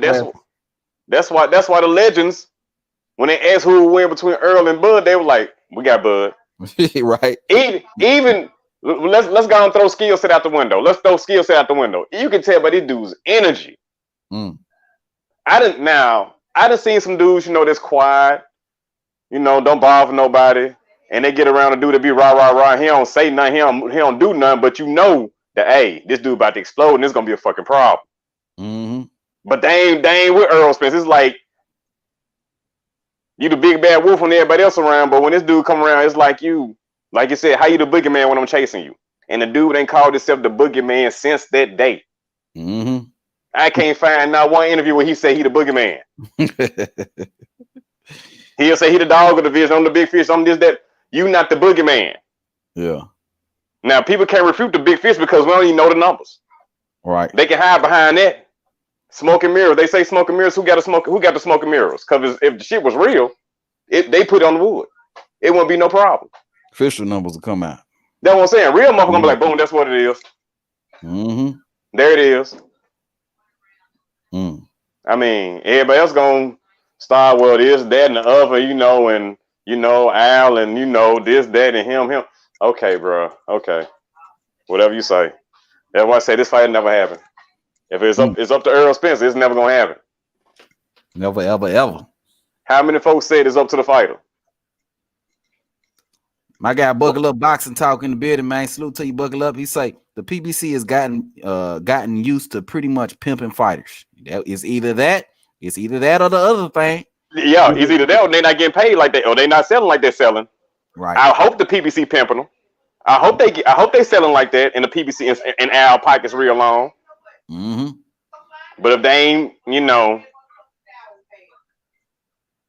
if the money ain't like that, yeah. I mean, because we ain't got no numbers. We see the low guarantees. You heard what Bob Arum said. I mean, he could be lying because Bob don't nobody always tell the truth, especially in that business. He could be lying, but you know how we found out he lying? If we got the real numbers. But he go to thing though too, right? Wilder in his last guarantee, he wasn't making no damn $2 million. Like these other what he dudes. get? I know he got 14. I know he got 14 the first fight. Mm-hmm. But then he got pimped. Tyson Fury, they pimped him. Man. That man turned down $100 million. I don't think he gonna ever get $100 million. That's what I'm saying. What they telling these boys at PBC? Shit. He turned down $100 million. Sure did. He ain't gonna never make $100 million. He probably made $100 million his whole career. He the cash cow PBC right now. You see what Usyk made on that fight with AJ? Nah. Usyk made $75 million on that fight with AJ. Ooh,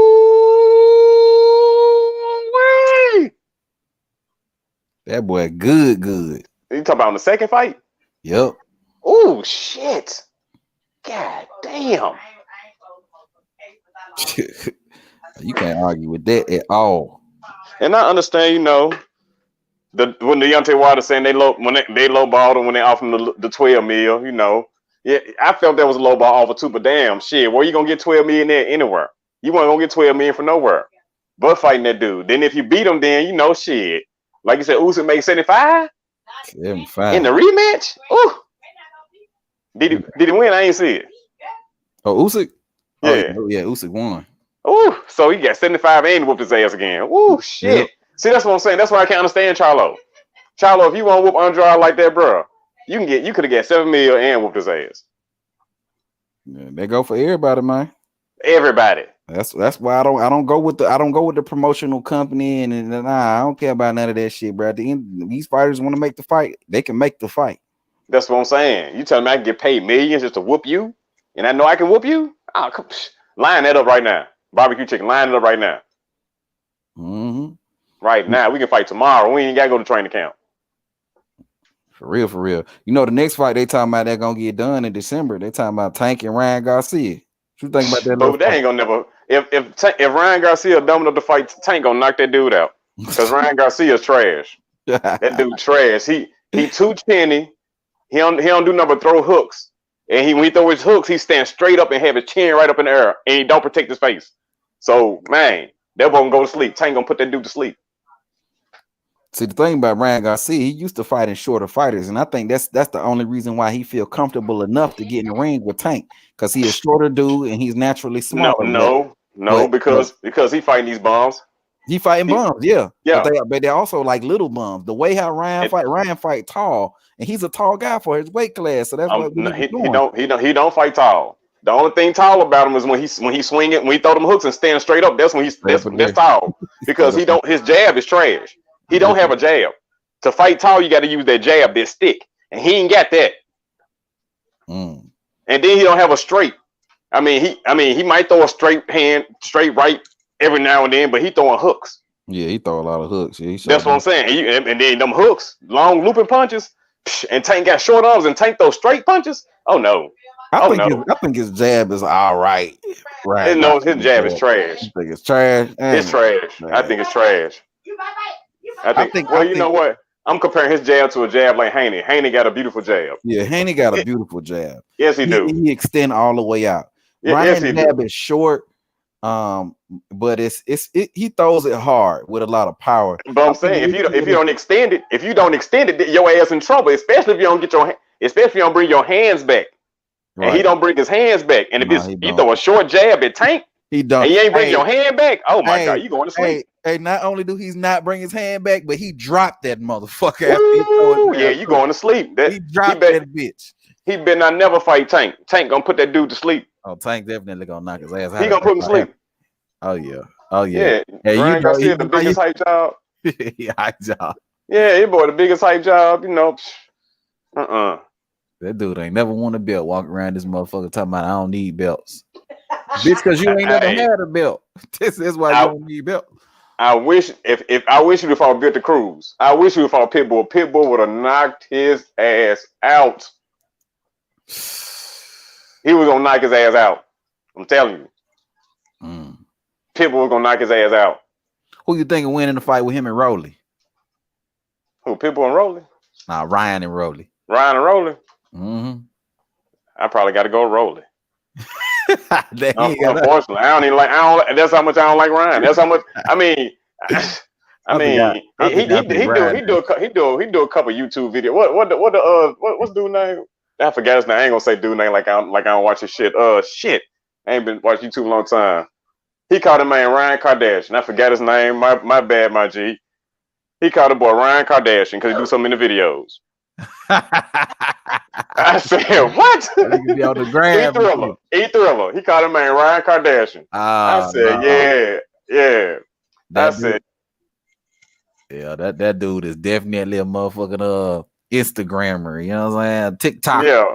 Ever since I heard that short, I said, bro, I gotta steal that, my G. I'm sorry, I gotta steal your shit. Ryan Kardashian. That's why I called it, boy. Ryan Kardashian. Facts. My guy James William, he say, y'all notice how Boots called out Spence after the fight and none of the Earl supporters are mentioning it? Oh yeah. They saying Bud should fight Boots. Bud should fight Boots. Why don't Boots fight Bud? Like, ain't this dude the IBF mandatory? You know what I mean? Bud don't want to fight Boots. Bud is ducking Boots. Huh? Yeah. Dude, what? IBF route. You know what I'm saying? The dude had the option to go the WBO route, but went the IBF route. But Bud is ducking them.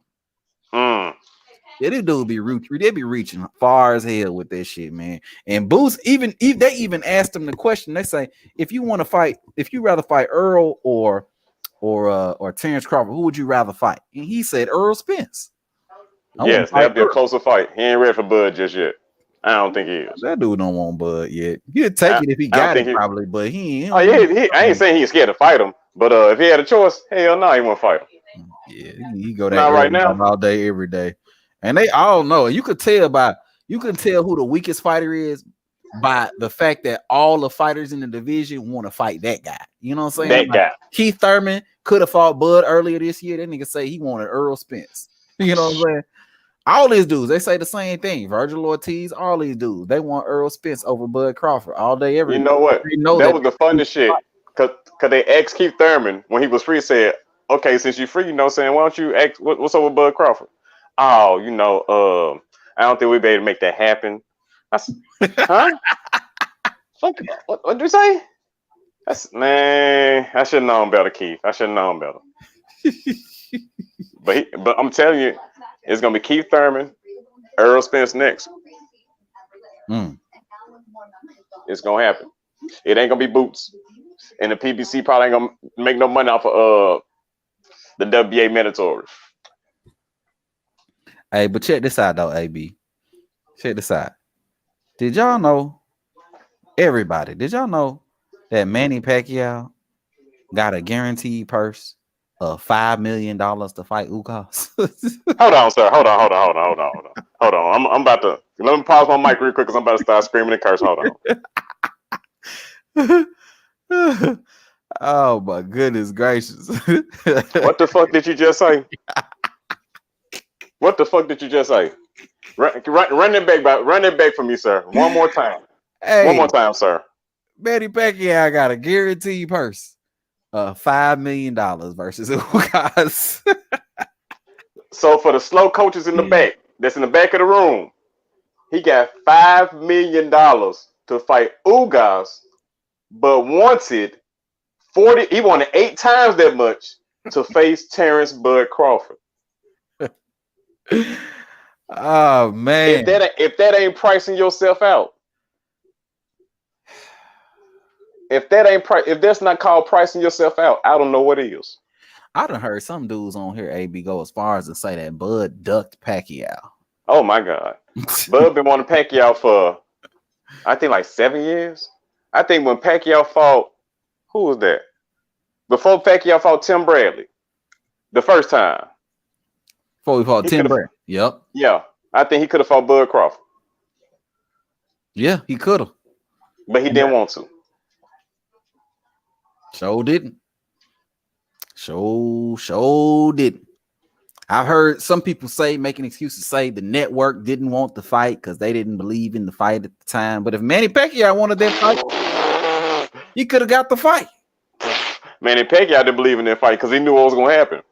Exactly. He said, "This dude long, he left-handed like me, and he got a jab, and he can box, and Hey, he like to fight, and he'll knock a motherfucker out with body shots." Oh no, hey, no.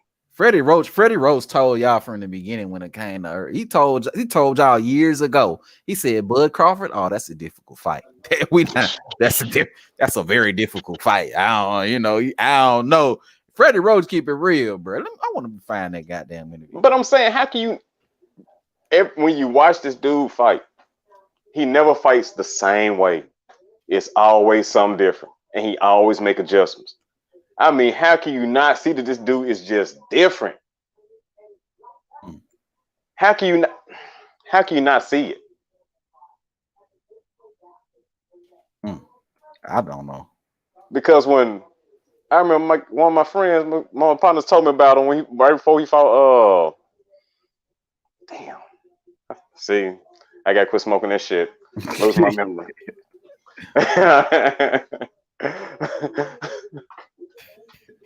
I'm saying, my brain, I'm just going blank. Hey, shit, my G, I get it. I read it. But I'm saying, what's the old boy name there? He fought the same dude that Tank got credit for whooping. Tank got credit for. Yeah, on one leg. What's his name? Oh, Benavidez. No. Oh, Tank got credit for whooping on one leg. You said. Yeah, he ripped his ACL. He tore like a leg muscle during the fight. He down there went 12 rounds with Tank at 135. I can see his face. I can't say his name. Cuban. You talking about Gamboa? Gamboa.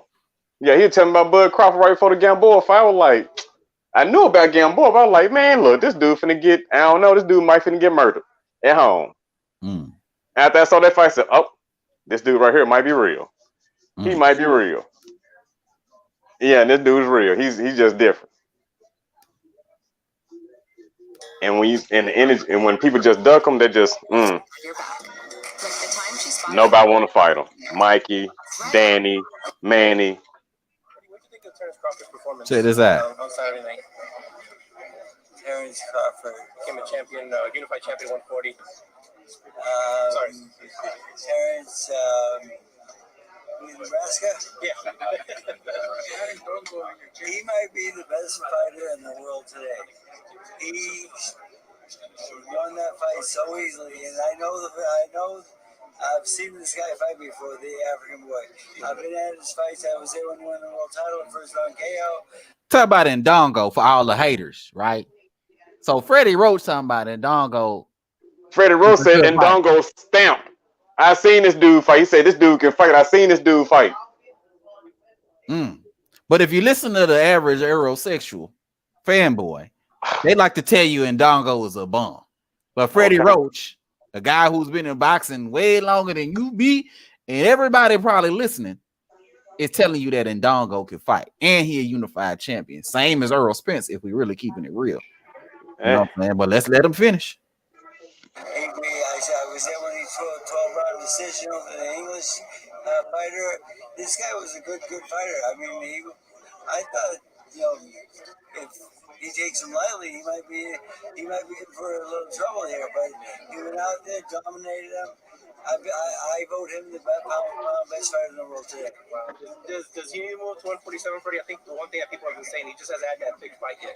He's supposed to be Manny. It wasn't that. Now, a lot of guys at 147, does he need to move up and fight those guys? He's going to move up and fight those guys for sure. I mean, there's nowhere else to go to 40 for him. He'll go to 47 and try to bigger division. And again, I think right now he's one of the best fighters out there. You said he might be the best fighter in the world. I think he's number one right now. Well, you got the Colombian Spanish course. Mikey Garcia. He gets some noise, but maybe a little bit small right now, but maybe going up. But there's a lot of good fights out there, and he's a tough one to beat. You said he was like a young 41. Do you see that even more now, or? Well, I saw a different side of him. I think he was aggressive in that fight and didn't move so much. And I mean, he has great legs and he can move. But this time you decide to go after this guy and take him out. I mean, the thing is, he went right after him. Yeah, I get the point, man. Freddie Roach is letting you know right now, bro. He letting you know right now. We don't want no goddamn smoke. we don't want no smoke at all. You know what I'm saying? I'm gonna play the rest of the interview, but let me go ahead and read some of these comments in here. My guy C's in the building. Salute to you, C's. You know what I'm saying? He say, that's the beauty of video footage because there's plenty of receipts of Pac ducking Freddie Roach. Of Pac ducking. Freddie Roach told it all. Yes, he did, man. He been told y'all. That's why when I hear people say that Bud dug Manny Pacquiao, it just sounds like the dumbest thing I've ever heard in my life. I hear motherfuckers say this look, shit, baby. So Bud dug Pacquiao, Bud dug Adrian Broner, Bud dug Danny Garcia, Bud dug everybody you can think of from 135, even Loma, from 130, 35, whatever, up to 47. All them dudes that he ain't fight, he ducked them, huh? But they managed to fight each other. Shit crazy to me. Man, look. And Bud didn't want the he didn't want the fight, he ducked him. Yeah. It's him. It's his fault. It's his fault he didn't get Manny. His fault he didn't get Danny. His fault he didn't get Mikey. What? Okay. Crazy, bro. I'm trying to tell you. Okay. James it is his fault. He too damn good. Yep. If he fought more like Earl Spence, maybe he would be able to get them fights. And that's just the real right there. Because we done already talked about earlier how all these dudes, Boots and Keith Thurman, and how all these dudes prefer to fight Earl Spence over Bud Crawford. Because they saw Sean Porter go to they like, oh, maybe he ain't as vicious as we thought he was. Oh, maybe he ain't. Because you know how everybody was saying he was gonna walk through Sean Porter. I had to remind them dudes at the little boxing gym. You know, I said, I know y'all. I know I wasn't here. I know y'all probably didn't. I didn't hear y'all say it, but I bet y'all probably some of the people said Earl Spence was gonna run through this dude. He was gonna knock him out. And like I knew that if he fought him in the pocket, it was gonna be a long night. But if he used his jab and step back every now and then, it was gonna be an easy fight. But he couldn't do it. That's his style. He can't do it. And if that's your style, how you gonna beat a Terrence Bud Crawford? You gonna try to bully him, push him around the ring, use your shoulder, elbow, and stuff? Come on now. Wow. My guy James Williams says, I think it's gonna be Spence versus Stanionis next. That's the weakest link in line for Spence. At least I gave him credit for saying, well, you know what? I think Stanionis could be Thurman. I think Stanionis might be able to be Thurman right now. Oh, damn. I'm just saying. Because the Barrios fight, I was like, I don't know. I don't know. Yeah, I mean, yeah. And I mean, Keith Thurman used to be on it, David, to be on that bicycle now. Them legs look real little. You know, it's like he been doing push-ups and you know, like other body like, like he Diesel. I mean, like he been skipping leg day. Yes, and I got little legs too. Yes, he's skipping leg day. Leg day, goddamn boy. I'm just saying he ain't look. I mean, he ain't look good against Barrios. Not at all. And bicycle need a new chain. Not at all. And I think if he fought Stanionis, I don't know. It looked like he was struggling to make it 12 with Barrios. And I think Barrios probably hurt him with a body shot. He did. That's what I'm saying. So Stanionis might be the weakest link on paper, but I don't know. That's what I'm saying. It might be Thurman next. but I get what he's saying. He going for the weakest link. Yeah, definitely going for the weakest link. If anything, you know. Just Fact says, Fanon said Bud priced himself out and is still doing it with this Earl fight. Do you guys know if there's any truth to that? When does Fanon tell the truth? That's the first question. You tell me a truth he said. Then you can ask me if there's any truth to that. I heard that dude talk one time and I was like, let me stop this. I can't. I can't. Even though what you speak of, I might not know the particulars, or I might not be in the room, but bro, I know bullshit when I heard. and you speaking of a whole bunch of bullshit. Yeah, that dude, man, we making us start. He be one of them dudes clickbaiting like a motherfucker. Yeah, I'm like, what? Yeah, man. For mine, yeah, bro. Like, what? But as far as Bud pricing himself out, man, I don't think there's any truth to that. I don't think Bud asking for $15-20 million a fight. Go ahead. Oh, my bad. Go ahead. I was gonna say, how is he pricing himself out? Who are they gonna make more money with fighting against? Right. Exactly. And honestly, man, you know, especially if they're trying to sign him to some long-term contract, you know, they need to pay that man, bro. You trying to, the PBC has been positioning themselves to get something for free or get something for nothing is what they're looking to do. And if they pimping their fighters like we say they doing, or these dudes ain't making the money, either they pimping their fighters or they ain't making the money that they say they making. It might be both, because they trying to give Canelo 50 mil. Right. So, you know, if they got money laying around like that, then they tell you, like, you know, we ain't got money for your fight. We ain't got no money for you. Exactly. So my thing is if you gonna do that to your other fighters, that's fine. But you bringing over a dude that's already established, already a star, already a champion in his weight division, and you ain't gotta sign him to no long-term contract. If anything, you should feel like the money's worth investing for Earl Spence.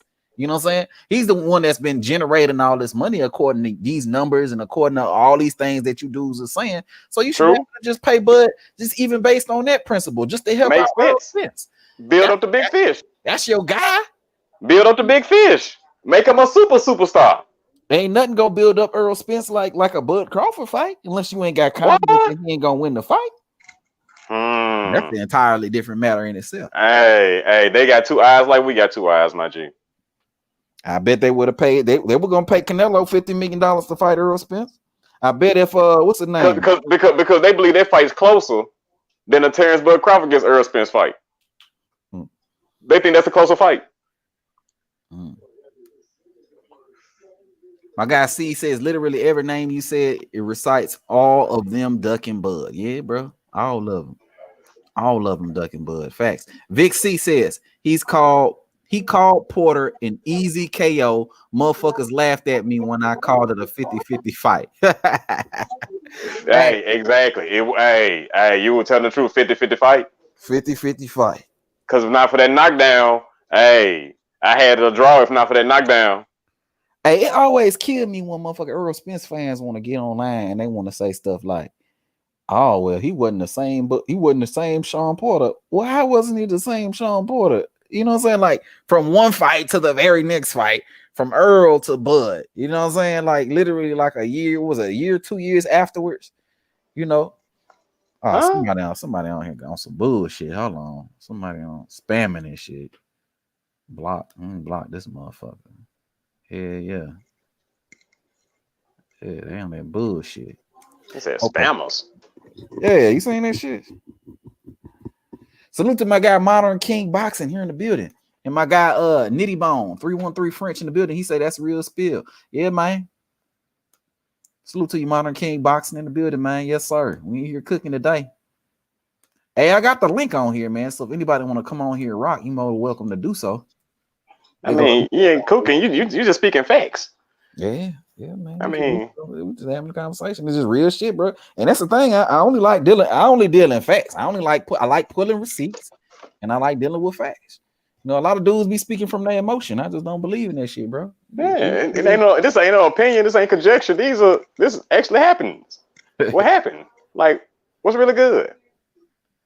And people act like they don't see this for real. Like they like, I don't know. But you saw when Keith Thurman was doing it. You saw that shit real easy, real quick. Real quick. That's why I asked people. I was like, was it because he a light skinned dude or something? Y'all hate light skinned dudes or something? They ain't like I know they're the pretty dudes. You know they take everybody's girlfriend and shit. But damn, I know El DeBarge, Chico DeBarge, Prince looking ass dude. You know, pretty. You know, I'm telling you, I knew it was going downhill when I heard niggas talking about the ponytail and calling him a DeBarge. I said, oh shit. Hey, they had a flashback. Hell yeah. You took my bitch. You took my bitch. Not like that shit, James, will you say Spence Porter was a split decision even with the knockdown? That shit was a close ass fight, man. Yeah, that's why I got split decision. I had it as a draw. If it went for a knockdown, it was gonna be a draw. Yeah. Yeah. When you talk to the Errol Spence fans, they was like, score it again. Score the fight again. Man, that was a close ass fight, man. Between Close ass fight. You hear me? Hell, bro. Well, for that knockdown, Sean might have won that fight. What? Could have. He might have won that fight. I know it'd been a rematch. Yep. I know they would have had to run it back. Yep. But you know, they thought he was gonna dog walk him, and then all of a sudden after that, Sean Porter was all of a sudden a great one of the all-time greats. This man need to go in the Hall of Fame. This man, you know, he's a good fighter. Bud Crawford, I want to see him. Oh, he's a problem. Now he's a problem. Yeah. Now he's a problem. I said that dude fight him, he gonna get knocked out. Yep. It's all wrong for Sean Porter. It's all wrong. You're too short. You gotta jump in. His feet fast as yours. His hands faster. I mean, it's not good, bro. It's not good. Hey, he get ready to fight Bud Crawford. All of a sudden, he trash. Sean Porter was a bribe. He trash anyway. Come on, he lost. He ain't the same Sean Porter. You hear me? He was about to retire. Yeah, he about to retire. He was broadcasting. He had the podcast. He don't need to pay his dad. His dad threw the fight in. His dad cost him the fight. Right. No, save that boy. He saved that boy. He saved him. Cause man, my guy. The second KO. Go ahead.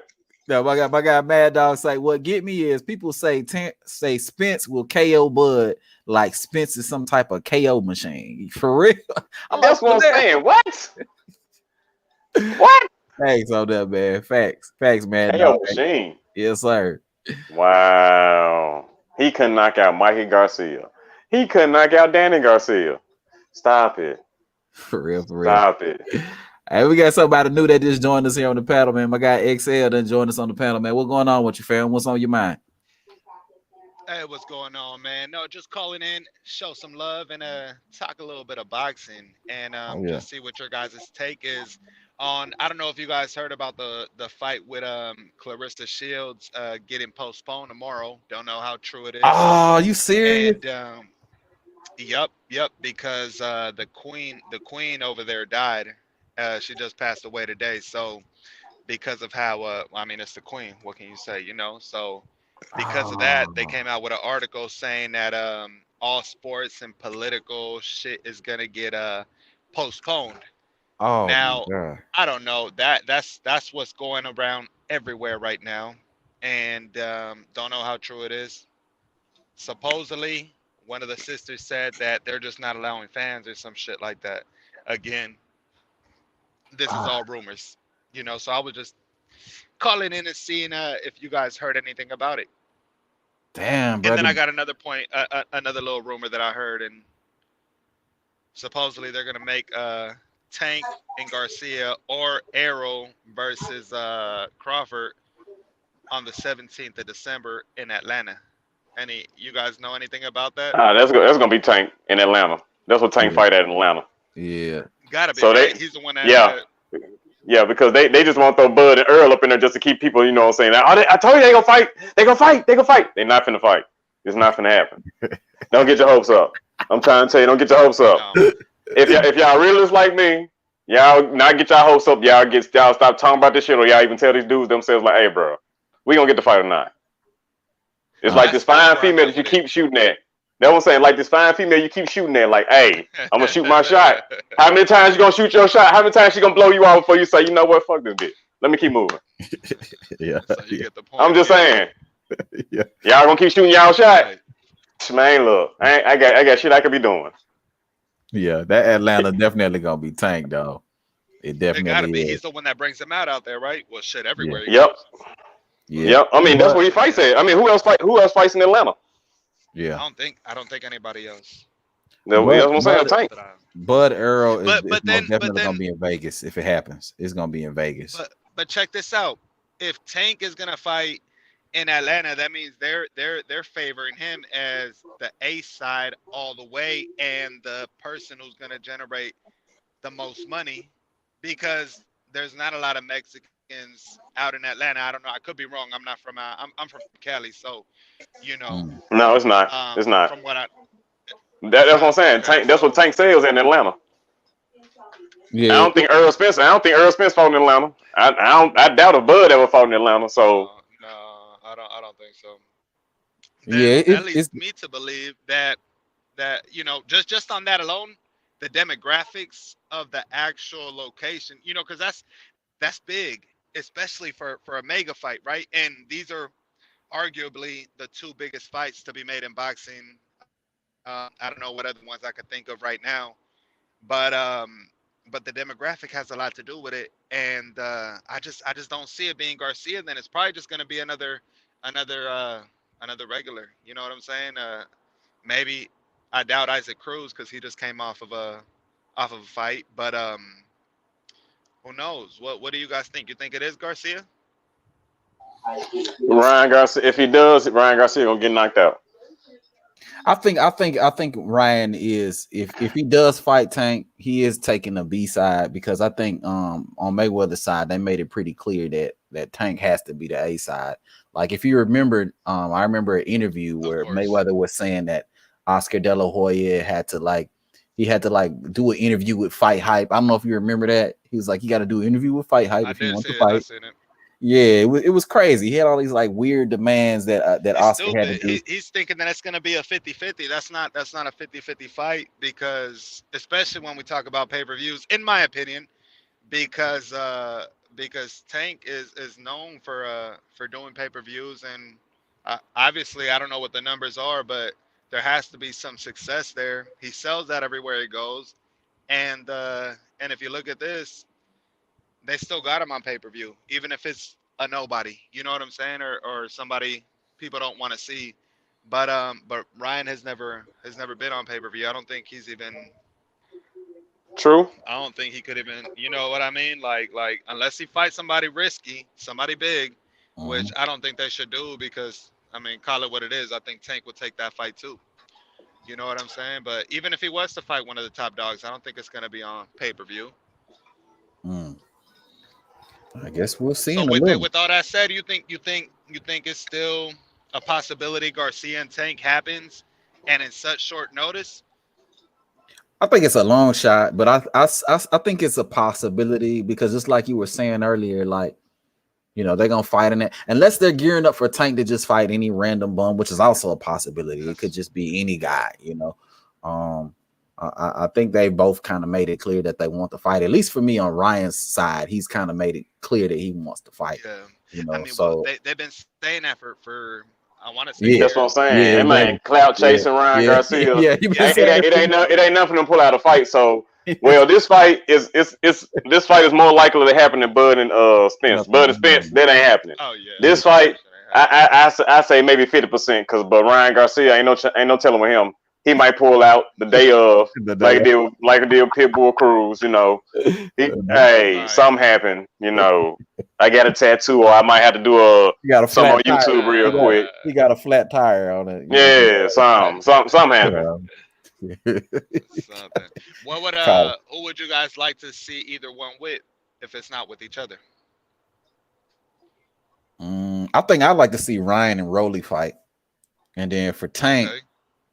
I'd like Tank to fight Devin, but I know that ain't realistic. Tank ain't gonna fight Devin. He ain't Tank gonna fight no talking. Devin. He talking too much. He ain't Yeah. fight nobody. He ain't fight no Devin. He ain't fight nobody. Well, then he could fight Pitbull again. Then, Well, but he Dev, might Dev not. Nah, can't I don't fight want to see him fight nobody Pitbull. right now. That was good. Dev is already fighting what's his name, locked into Cambosos. Cam, he Yeah, gonna stop that dude. Yeah, I know it ain't realistic You right think he's now, gonna but stop him? He gonna stop him. I don't know if he And, gonna. you know what's gonna make it easier for him to stop him? You know what's gonna make it easier for him to stop him? Because after the first beating he gave him, he didn't even give him a beating. He just outboxed him. He outboxed him. So he gonna go through the same thing again. He gonna think of the same thing in his head. Damn, this dude doing the same shit all over again in front of my folks. And Devin gonna crank up that pressure a little bit, and that motherfucker gonna fold. I'm telling you. Hey, I hope it happens. Get Cambosos the fuck out of here. I'm ready for him to go. I don't like that dude. I'm telling you, yeah, that dude became the worst. He became the worst real fast. I thought Teofimo was an ass. Yeah. That boy right there, I was like, what? He came on. Let me ask you something. How do you see a fight between Cruz and Haney going? That'd be a good fight, but Haney outbox him. Yeah, he outboxed him. Same thing. Cruz, yeah. Just Yeah. keep him away. Yeah. I think it'll be a more entertaining fight though, because Cruz is gonna put his head down and he's gonna be more aggressive than No, Ken. he gonna get Oh inside. man. It's gonna be some times he get inside It'll be a much and better fight. and That drop should them make it a helmets. real good fight though. It would be a real good fight actually. Now I'm thinking. Yeah. I would like to see that. What Yeah. about Yeah. now I just tuned into your channel, so I've never heard you guys, or I don't know like who you guys side with, but I'm sure you've been asked this before. And how do you see a Tank and Haney going? If Haney. hypothetically I got let's Haney. say that happened. Hey I Okay. man, got Haney. that's a true 50-50 fight to me. That's a I 50 don't know. fight to me. I don't know. Because here's why it's a 50-50 fight. Because although Haney will be able to control the range on the outside, the distance, and he boxes well from the outside, the fact of the matter is Tank got that power, bro. And Tank can box. He got that. So he's not just a guy who just I mean, against who though? Against who though? he got skill, People, bro. I'd say I ain't saying he ain't got skill. yeah. But people when people talk about Tank, they talk about. But what I'm saying though, AB is he's not just a power puncher. Like he can actually box. Yeah. You know. Oh yeah, he can. So he can catch Devin. He can catch him. He got ways where he can set up some shots and catch him. And if he does catch Devin, he can get Devin the fuck out of there. But if that fight goes 12, you think he got enough to get him out of there? It's a possibility. That's what I'm saying. I'm questioning that because people saying that he got that Mike Tyson power. Like I ain't seen it at 135. I ain't seen no at 135. Your daddy say jab and hug all night. Come on, bro. You tripping. I'm streaming that too. That's a good fight, man. Come on, man. You tripping, your daddy. Now, what's gonna be a great fight is when Shakur come up to 135. Oh, that's gonna be a whole problem right there, man. The only person that's gonna want to see him is Devin Haney. I don't even know if Devin. I don't think that fight gonna happen. Devin Haney's probably gonna be up at 140 though. I hope so, but ooh wee. Yeah, that's gonna be a problem. Ooh wee, because that's he up next. He up next. I don't think I don't think them dudes gonna meet up to welterweight. I don't think they're gonna meet up to like 147. I don't think it's gonna happen at 140 either. Yeah, I don't really think it's ever gonna happen. Maybe later. It's gonna happen. I think it's gonna be. Oh, it's gonna happen. I hope so, because I don't understand how these promotional companies can continue to afford to pay the fighters the way they pay them without, eventually the fans. I mean, especially the casuals, and the casual fans eventually they're not gonna hear these names. Nobody knows who the champ is anymore. Nobody really gives a fuck unless you're knocking people out or doing some wild shit, entertaining on the Facebook crowd, like YouTube. Rollies. You know what I'm saying? Or talking that shit like what Rollies did. Like, call it what it is. Rollies could have fought anybody and nobody would have known his name. I'm in LA and people are jumping all over him. You know what I'm saying? Why? Obviously because he fought Tank, but I know people in a construction industry who don't watch a lick of boxing and sent me videos of Rolly talking that shit and then getting knocked out. You know what I'm saying? So people know Tank's face, and if you, Cruz is another star who made a good name for himself because just I guess lasting the whole fight. And that's what I'm saying. That's what I'm saying. The fact this dude got the fact that they said Cruz became a star after losing the Tank, they make it seem like Tank is just this all like he Thanos with the motherfucking Power Stones, and I don't see it. I don't see it. He got skill. He knocked some motherfuckers out. You see, he gets. I just seen Vasily Lomachenko. I just seen Vasily Lomachenko, who's everybody approved, said, "Hey, this dude stamped, sealed, and approved. This dude, hey, bro, I want to fight you." He wouldn't even fight Tevin Farmer. He ain't fight Gary Russell. So you fighting these other dudes that are probably a level below these dudes I named, and you supposed to be this fucking superstar? No, it don't work like that. This what I think. I think that Mayweather Promotions or whoever was in charge. Floyd Mayweather's a bad motherfucker. Floyd's bad. You understand what I'm saying? He did what he had to do and made all the smart moves.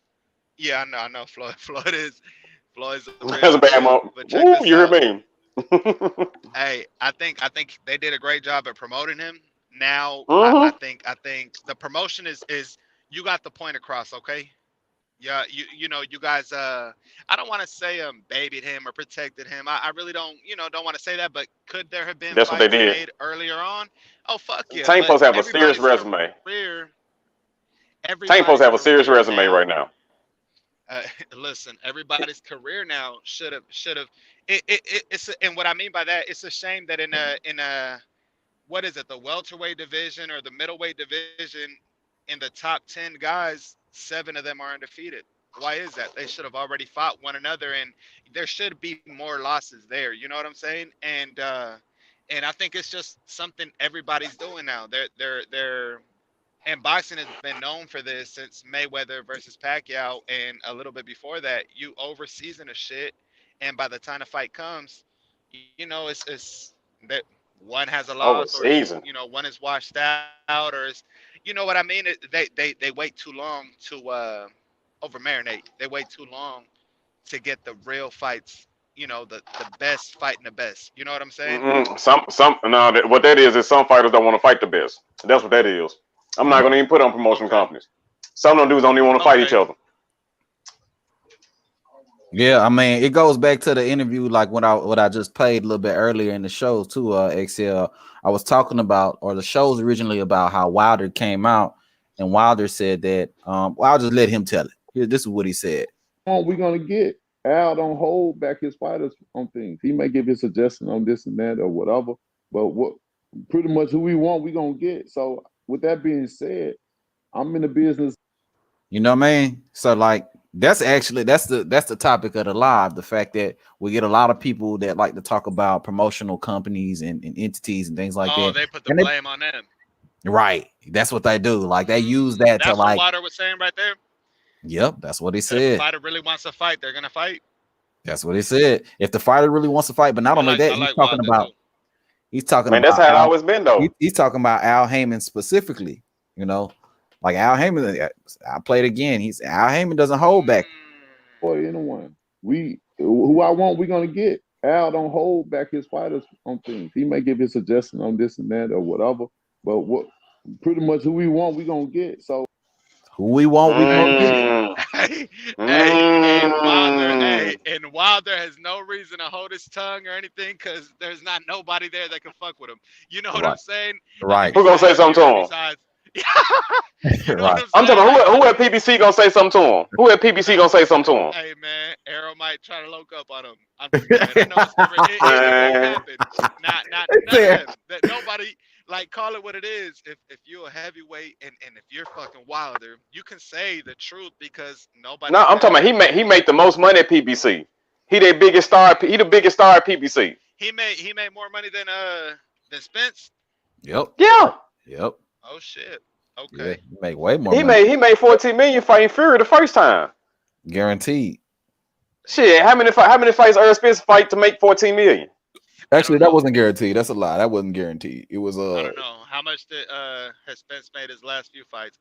Listen, what I know is, or what I've heard, and I watch a couple other boxing channels. I like Boxing Voice. The one who really digs deep on like fucking financial shit and all that is Fanon.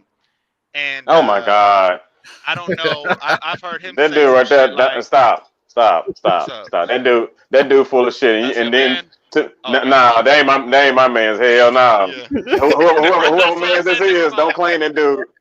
Don't claim that dude. I'm telling you. Hey, look, man. Man, when you start quote for none, bro, you going the wrong way. Hey, I'm just saying, you already going the wrong way. That's why I was gonna stop because he blocked me for agreeing with like one of his other, I don't know, a co-host he had on there, on some shit. I agreed and the man blocked me, so I'm like, damn, this shit is crazy. But yes, that's how they get down. They like if you agree with some truth shit, they be like, hold on, no. You gotta agree with what I said, and I said this is not the truth. What the fuck?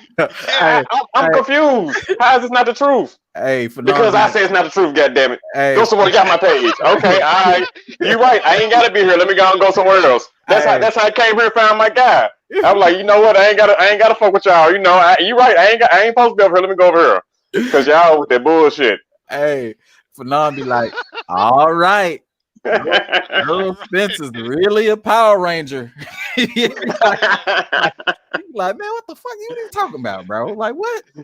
Yeah, babe. It'd be some That crazy. he say some of the wildest shit. He say some of the wildest shit. Like, if you disagree and say, "Oh, he's not a Power Ranger, he's a boxer," hey man, get the fuck out my chat. You know, you're disrespectful. You idiot. Get the fuck out my chat. Fuck Oh my God. You know, I'm like, damn, yo, like. Before he blocked me, I heard him do that to a couple people. I'm like, how the fuck these people? And they're on live with him, and he's saying like, so you just shut up, and I'm like, damn, how do these people like, how they accept that shit? They keep coming back and listen. Bro? No, sir. I gotta get the fuck up off here before I. Yeah. No, they were. I ain't built up like that. On live taking that shit. On live taking Yeah. it, like, shut up. And then his other like co-hosts were like, some dude. He was talking about Drawn Ennis will whoop Spence and Crawford, right? That was his opinion. Cool, whatever. If it's your opinion, cool. Just Okay, whatever. that's your opinion. Fanon tried to speak, and he was like, "No, dude, you need to shut up. I don't respect your boxing, this, that." And then the guy was like, he was still talking. He wasn't done saying his point. And sometimes on these chats, like I could be deep in my point, and if you try to say something, I'm not gonna hear you speak, or you know what I mean. It happens, and the dude was like, "Hey, when Fanon speaks, everybody shut up. Everybody shut up. You just stop what you're doing." I'm like, damn, yo, these, know what I'm saying? Whatever you guys got right in here. And then that same day I got blocked. So I was like, okay, cool. Well, hey man, it was entertaining while it lasted. You know what I'm saying? But nah, man, there ain't no point to go in a chat like that, especially like now. If I don't agree with something you say, why is that a problem? It shouldn't be a problem. It's not. It shouldn't be a problem. I had one dude comment on one of my videos, and he was like, "Hey man, I agree with like 80% of what you said. The other 20 I don't know." And I was like, "Hey man, that's cool. Hey, you agree with 80% I said? Hey, I'm still doing good over here." That's a listen, I wouldn't mind if you only agree with 20% and disagree with the other 80. Right. It is exactly. what it is. Like, fuck, imagine if there was a chat where everybody just thought the same, felt the same, and fucking believed the same shit.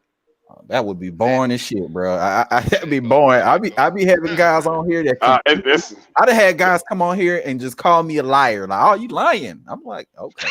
Now, I still rock with them. Like, I like the differences in opinion. You know what I mean? Like, that shit make it fun. So I'm definitely not against that at all. It's gotta be like that. Yeah. And hey, let me ask you guys something real quick. When it comes to the heavyweight division, since we're talking about Wilder, okay, are you guys excited for this next fight with Helenius, or do you guys think that it's just well, he said don't call it a comeback fight, just Wilder just doing what he does. What do you guys think about it? You want to start with that, AB? Wilder and Helenius, I mean, he gonna have to win impressively.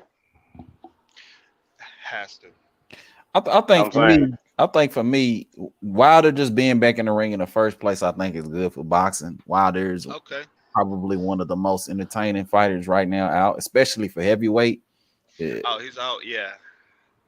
So I like that he's back in the ring. I think he should win this fight versus Helenius, but we'll see though, because honestly, I ain't like what I saw in that third Fury fight.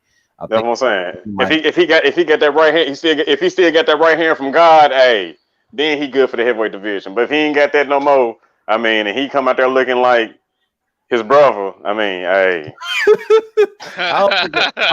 I'm just saying, no disrespect, no disrespect, because I'm pretty. Hey, his brother might whoop my ass. No disrespect, but. We know who the better fighter in the family is. I'm just saying. I don't think the power going nowhere. AB. I don't know. After that third fight, he caught Fury a couple times with that thing, and Fury ate barbecue chicken, ate that thing like nothing. But here go my thing. I think a lot of what it is. Here's my concerns though with Wilder. My concerns with Wilder is his punch resistance gonna be there, and then also too like. Is he gonna be able to is he still gonna be coordinated in the ring? Those are the things I'm worried about with Wilder, but I ain't worried about the power. Power ain't going nowhere. If he hit Helenius with a couple clean shots with that right hand and Helenius don't fall, what is he gonna think in his head? Is he gonna think it's over? Is he gonna think, damn, I'm fucked? Right. I'm telling you, if he don't have that right hand from God, Right. that was his ace in the hole. That was always his ace in the hole. Right. That confidence, that ring IQ, and the punch resistance. Those are the things I'm worried about with Wilder. But I ain't worried about his power. His power gonna be good. He gonna have power. I hope so. I'm just saying I hope so. if it ain't, I don't know. What y'all think about? But either way, if it isn't and he wins, he's facing Andy Ruiz, who call it what it is. But, man, he Ruiz. But I'm saying against Ortiz. But it don't matter if Wilder don't have that right hand from God. I mean, how much of a threat is he? He not the greatest boxer in the world. Okay. I mean, what made Wilder Wilder? No. That motherfucking right hand bomb. You can go to sleep at any time. That's what made Wilder Wilder. And if he ain't got that, what does he have? He gonna have that though, AB. I hope so. I'm saying I hope so. But I'm saying, sometimes you take ass whoopers like he took. Motherfuckers lose their confidence and shit, and then And you used to hit motherfuckers and they fall, and then you hit this motherfucker, he ain't fall, he whooped your ass twice. Three times. That's it. That's what you just said right there. Is that confidence? Is he gonna be confident in the ring? That's what I'm saying. So when he throw that right hand, if Helenius don't buckle, don't fall, he eat that motherfucker. Right. What's gonna go through his brain? Right. Is he gonna flinch when he see a punch coming his way? Is it? No. I ain't worried about that. You worried about I'm not worried about that. I ain't worried about that. Hey, if Wilder gets hit, we ain't gonna act like he's some defensive wizard. He gets hit. But what makes him wild is that when you hit his ass, I'm just saying, what makes him wilder when you hit his ass, that means you in range to get hit by that right hand from God. Yeah, that right hand serious business right there. That's what I'm saying. I was like, oh, this dude here, man, he touched these dudes, they just fall out. Like, damn, what the hell? He got on his glove. Yeah. Either way though, man, I think it's gonna be dope seeing Wilder back in the ring. Oh, it's gonna be good seeing him back, but I hope he has that power. I hope he's confident. I hope that he got the punch resistance. I hope that's still there, because if it's not, well, we may see something tragic on fight. I'm saying if he ain't got that right hand from God, I'm saying he might get beat up. I'm telling you, he might get beat up. Yeah. That'll be tough to see, man. I hope not. That's what I'm saying. That'll be tough to see. Looks good too. Yeah. Who's you guys that? seen the co-main for that fight? Plant and what is it, Darrell. Caleb Okay, Plant yeah. Darrell. That should be the dude that asked Canelo, was he doing good? By his getting his ass whooped. Am I doing good? Yeah. Oh, okay. Okay, yeah. I'm saying that. No disrespect. Was it No disrespect to Caleb Plant. It was the next round. It was the next round. It didn't matter the fact you asked the dude, was you doing good, and he punched you in your face. Am I doing good? Are you for real? This man punch you in your face. Are you doing good? Yeah. You need to ask your corner, you doing good. Is he whooping your ass that bad that you thought you was in your corner? What the fuck? Yeah. That should be a good comeback fight for him though, Anthony Darrell. That should be a good comeback fight from him. Plant also came out and said he want to fight Demetrius Andrade. Caleb Plant want to fight anybody, and they got a name now because he fought Canelo Alvarez. Yeah. He hot right now. So he want to fight anybody got a name. Caleb Plant ain't stupid. I got the bag. He trying to call everybody name. He ain't want to fight no damn Darrell. Yeah. Caleb Plant like, you want to fight this dude? What if I get my ass whipped by Darrell? What the fuck? Hey, I want to fight while I'm hot. Let me ask y'all this though. What y'all think about Fury calling out AJ? What y'all think about that? He been calling out AJ for the last maybe week. Because he know he can whoop AJ ass. That's why he calling out AJ. Because he know he can whoop his ass. Do you think by him calling out AJ, you think he's ducking Usyk? It gotta be. Or I mean, why else would you call out AJ? AJ ain't got no belt. He just lost twice. Why you want to fight AJ? The cash, the money it comes with. The cash. Did Usyk make $75 million? Yep. And no, because of AJ. He didn't make the 75 because of his own. Oh shit! Let us see. AJ. Yeah. How much AJ make? Who brings out the fan? He had to have. Oh well, shit. I don't know what. Do you know that? If Usyk made $75 million, what AJ make then? If you lose, he had a. Since he took the loss and a knockout, or no, since he took the loss, it has to be I would think it's less. That's usually how it works. But nah, AJ's the name. AJ's a star. So it's, I don't know. Losses, Oh, with the they losses, I split think it down. They split it down the middle. That's how much of a Oh, so ball. both of them got 75. Yeah, if both of them got 75 million, 150 million. Ooh, so he got 75 to lose. Ooh, shit. you see that? See, Hey man, a Shit. draw, you split the money 50-50 to lose. Hey man, Shit. that's AJ. Nah, Shit. AJ's a real Yeah. star. He's the cash cow. Yeah, That's why, he's a star. even That's with what the I'm mad at losses, Deontay Wilder. That's what I'm mad at Deontay if Wilder. Wild, Oh man. exactly. If Wilder Man, you wins could this have next fought this fight, which I dude, hope he had does, 100 mil. Now Tyson that's the Fury got problem with 100 boxing. mil, and Tyson Fury finna fight this That's the problem dude. with boxing. That's the problem with boxing. And even with they wait too late. But I'm one of those that I'm getting tired of this whole the O has to stay. Fuck it. If you got a loss, I still The want to O see has the to fight. stay. Shit, the O, Cats always the O one respected. The O used to be respected because if you still had your O, they know you went through some killers to still keep your O though. yeah. That's why the O was Yeah. respected.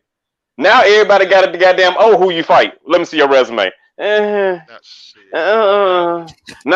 because we don't know who they are. It's because they skill set. We see they skill. We can go back and watch them fight. We be like, you fought this dude?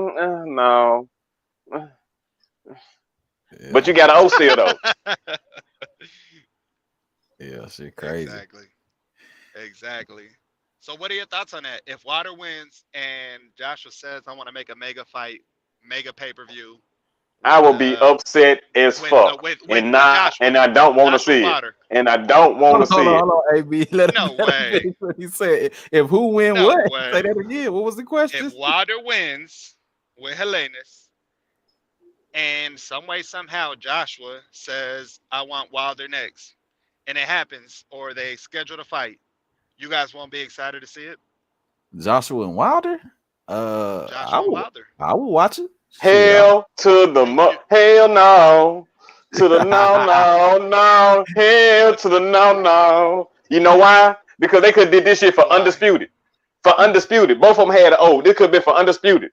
Before Wilder lost, before Joshua lost. Can't happen. Oh my God! So why the fuck I want to see it now? It's for nothing.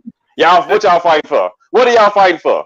So don't neither one of y'all got no belt. You like takes a loss. Don't. They fighting. I mean, shit. What you mean they come back and fight somebody? But you mean to tell me y'all could have fought as undisputed? Both of y'all had titles. Now both of y'all have no titles. Both of y'all just took 2 L's in a row and y'all fighting each other. And I'm supposed to pay to see that shit? Get the fuck out of here. Y'all just got y'all ass whooped back to back. Like Drake said, back to back. Back to back. It's the battle of the losers, AB. Oh my God, the battle of losers. They gonna battle. And I'm paying to see the battle of the losers. Hey, the road to redemption. So what that make me? There you go. So what that make me? Hey, what that make me? If I'm paying to see the battle of the losers, what that make me? I'm paying $75 to see the battle of the losers. My wife will come in and say, baby, you got it. My wife will come in and ask me. She'll come in and ask me, babe, who this fighting? Oh, that's Deontay Wilder. That's Anthony Joshua. For real? Yeah, he got his ass with his last 2 fights. He got his ass with last 2 fights. And you watching this? Who did they fight? You paid $85? Yeah. to see 2 motherfuckers that got their ass will fight. Yeah, see that's what I'm saying. And look, I mean, if you said this shit like 5 years ago, shit, what? Okay. What? I'm going broke trying to get tickets to go to the fight. Let's fast forward this time next year.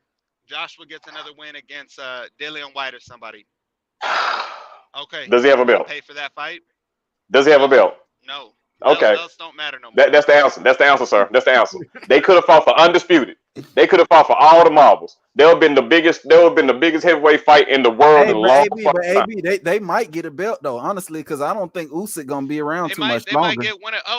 You want to know something? You don't think Usyk gonna be around too much longer? Nah, Usyk. I think he said the only person I want to fight is Fury, and then if you don't get Fury, he ain't fighting. So, but you know what? You know who used to fight in the amateurs. What is it? You know who used to fight in the amateurs? Who? Baturbia. Oh, Usyk. Mm-hmm. Yeah, he did. I said, Usyk also lost to Sean Porter in amateurs. For real? What? I never heard about that. Yep. True fact. It's not hard to believe though. Yeah. And Sean Porter talks about it. He don't stop talking about it. I beat Usyk in amateurs. And then check I mean, I wouldn't stop talking about it either. Shit, you the heavyweight champion of the world. Oh yeah, I whooped him in the amateurs. I whooped that nigga in the amateurs. I'd be like Al Bundy in high school. Go ahead. Usyk is the real deal, man. Oh yeah, but let me ask you something. Yeah. Oh, they might get a belt because of this. Canelo Triple G, they just added a belt to that shit, to that fight. Oh my God, that shit's garbage. That shit is garbage. That shit's garbage. Oh my God, I hate the WBC. That's what it's called. Wait, let her finish. Listen, hold on, and it's in a different language, and it's not Spanish. I got press that's mute. the language I speak. So it's. Hold on, doesn't Canelo speak Spanish? Yes, he does. Okay, go ahead. Sorry. No, the WBC named it WBC. Fucking, I don't know. I really don't know what language it is. It's not Spanish. WBC named it. What? I wanted to say the word, but I don't know. Let's listen. And it translates to fucking Warrior of the Jaguar or some shit belt. What? WBC Jaguar. Oh, Jaguar Warrior. That's what it's called. Oh my God! See, you see how many belts they're making up for Cinnamon Alvarez? Oh, you see how many belts they're making up for this dude? He was the first. What was that? The first franchise champion. Now he the Jaguar. Now he finna be the Jaguar champion. Fighting a 40-year-old Triple G. Hey, Stop it! Stop it! Nobody cares to see that shit. That's what I'm saying. Only Canelo fans care to see that shit. This is a great fight. This is a legacy fight. It's a Jaguar champion. Jaguar championship. It's a new belt now in the WBC for that weight division. Hey, what made them name it Jaguar? Oh my God! Why not Jaguar or Panther or Lion or Tiger or something? I guess because that's in a. I guess that's the closest animal to Mexico or something. I don't know. What the fuck? Could be. I don't know. That's what I'm saying. Ain't no lions in South America. No, I know that. I'm saying Jaguars. I mean, shit. I mean, I don't know. The Jaguar champion. So, I mean, mountain. What's gonna be a mountain lion? Mountain lion champion. Oh my God. Hey. Whew, this is crazy. Hey, you see what they do for Canelo Alvarez. You see what they do for Cinnamon Alvarez. So now it's gonna be another belt he done had, and now the Canelo fans gonna be the Jaguar champion. Lord have mercy. So XL, how you feel about the third Triple G fight, Canelo Triple G fight? How you feel about that?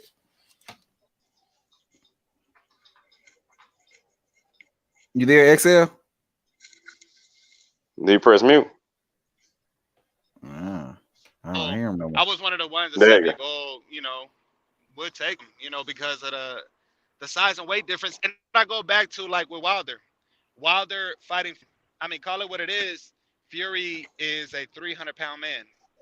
Wilder, in tip-top shape, is what, 230? Sound personal. Yeah. You know what I'm saying? Sound personal. You said what? It sounds personal. It sounds personal.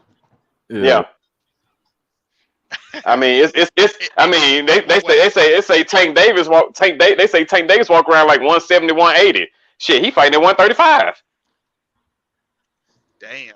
Shit, they said Roberto Duran sometimes get down at 200 pounds. He was at 147.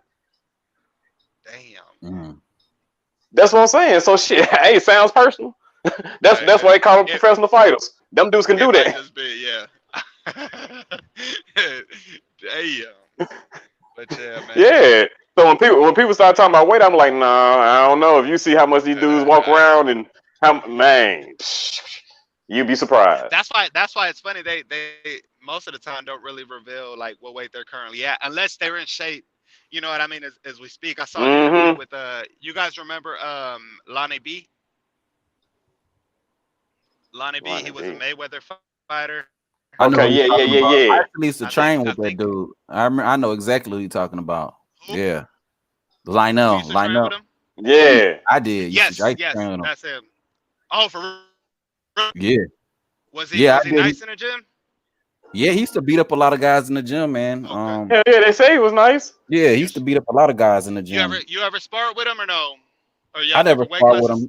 He was a lot bigger than me, you know what I'm saying? So I ain't never sparred with him. But but yeah, he used to beat up some guys in the gym. I think he was like at that time he was like 175 or something. I think he was fighting at 175. What's he look like? That's he a big around dude. at? Oh, he walk around at probably like 190 or something at least. Okay. 190, 185, something I would like think that. more than that. Damn. We used to have some of our So he's only- he used to spar some of our welterweight, so he was bigger. He was small. He was sparring like smaller guys, but I ain't never get in the ring with him. Shit. Yeah. Yeah. But he was good though. He used to go all around sparring people or whatever. I think he's from New York too, right? I don't know where he's from. I know that he had like some like management issues with they offered him a fight with Benavidez. And I mean shit, people say it's dangerous. It was a dangerous fight for Benavidez, but he didn't take it. You know, so I think he's still campaigning at 168 now though, not 175. Okay. So Okay. yeah. Which is something No, crazy. because But I I don't mean, know. Them boys in 175, they some monsters. Woo. hey Yeah. man, speaking of, 175 how was you good. guys see this Zurdo Ramirez and Bivol fight? Oh, that's gonna be a good ass fight. You heard about that, That AB? shit's gonna be I ain't crazy. heard about that one. I ain't Your heard about bro, that one. All I know is Viterbi. All I know is that dude right there. Oh yeah, hold on, yeah. AB. Before you go to better be of Gilberto Ramirez. You remember him? Gilberto Ramirez. Yeah. That's the dude he used to be with Top Rank. And Okay. he ain't really fight nobody for the last 5 years, and he been just kind of like hanging around. But lately, I think he signed with DAZN or no Golden Boy. He been fighting on DAZN, and he been fighting or whatever. Golden Boy. He's been calling out Bivol. He's actually I've been watching him for some years now, so like I'm actually happy to see him finally get into a big fight. I mean, Bivol. That's a. I mean, Bivol for a minute. You've been calling him Bivol out for a minute, years now. I mean, Bivol been kind of swerving him a little bit, just a little bit. You sure? Man, hey.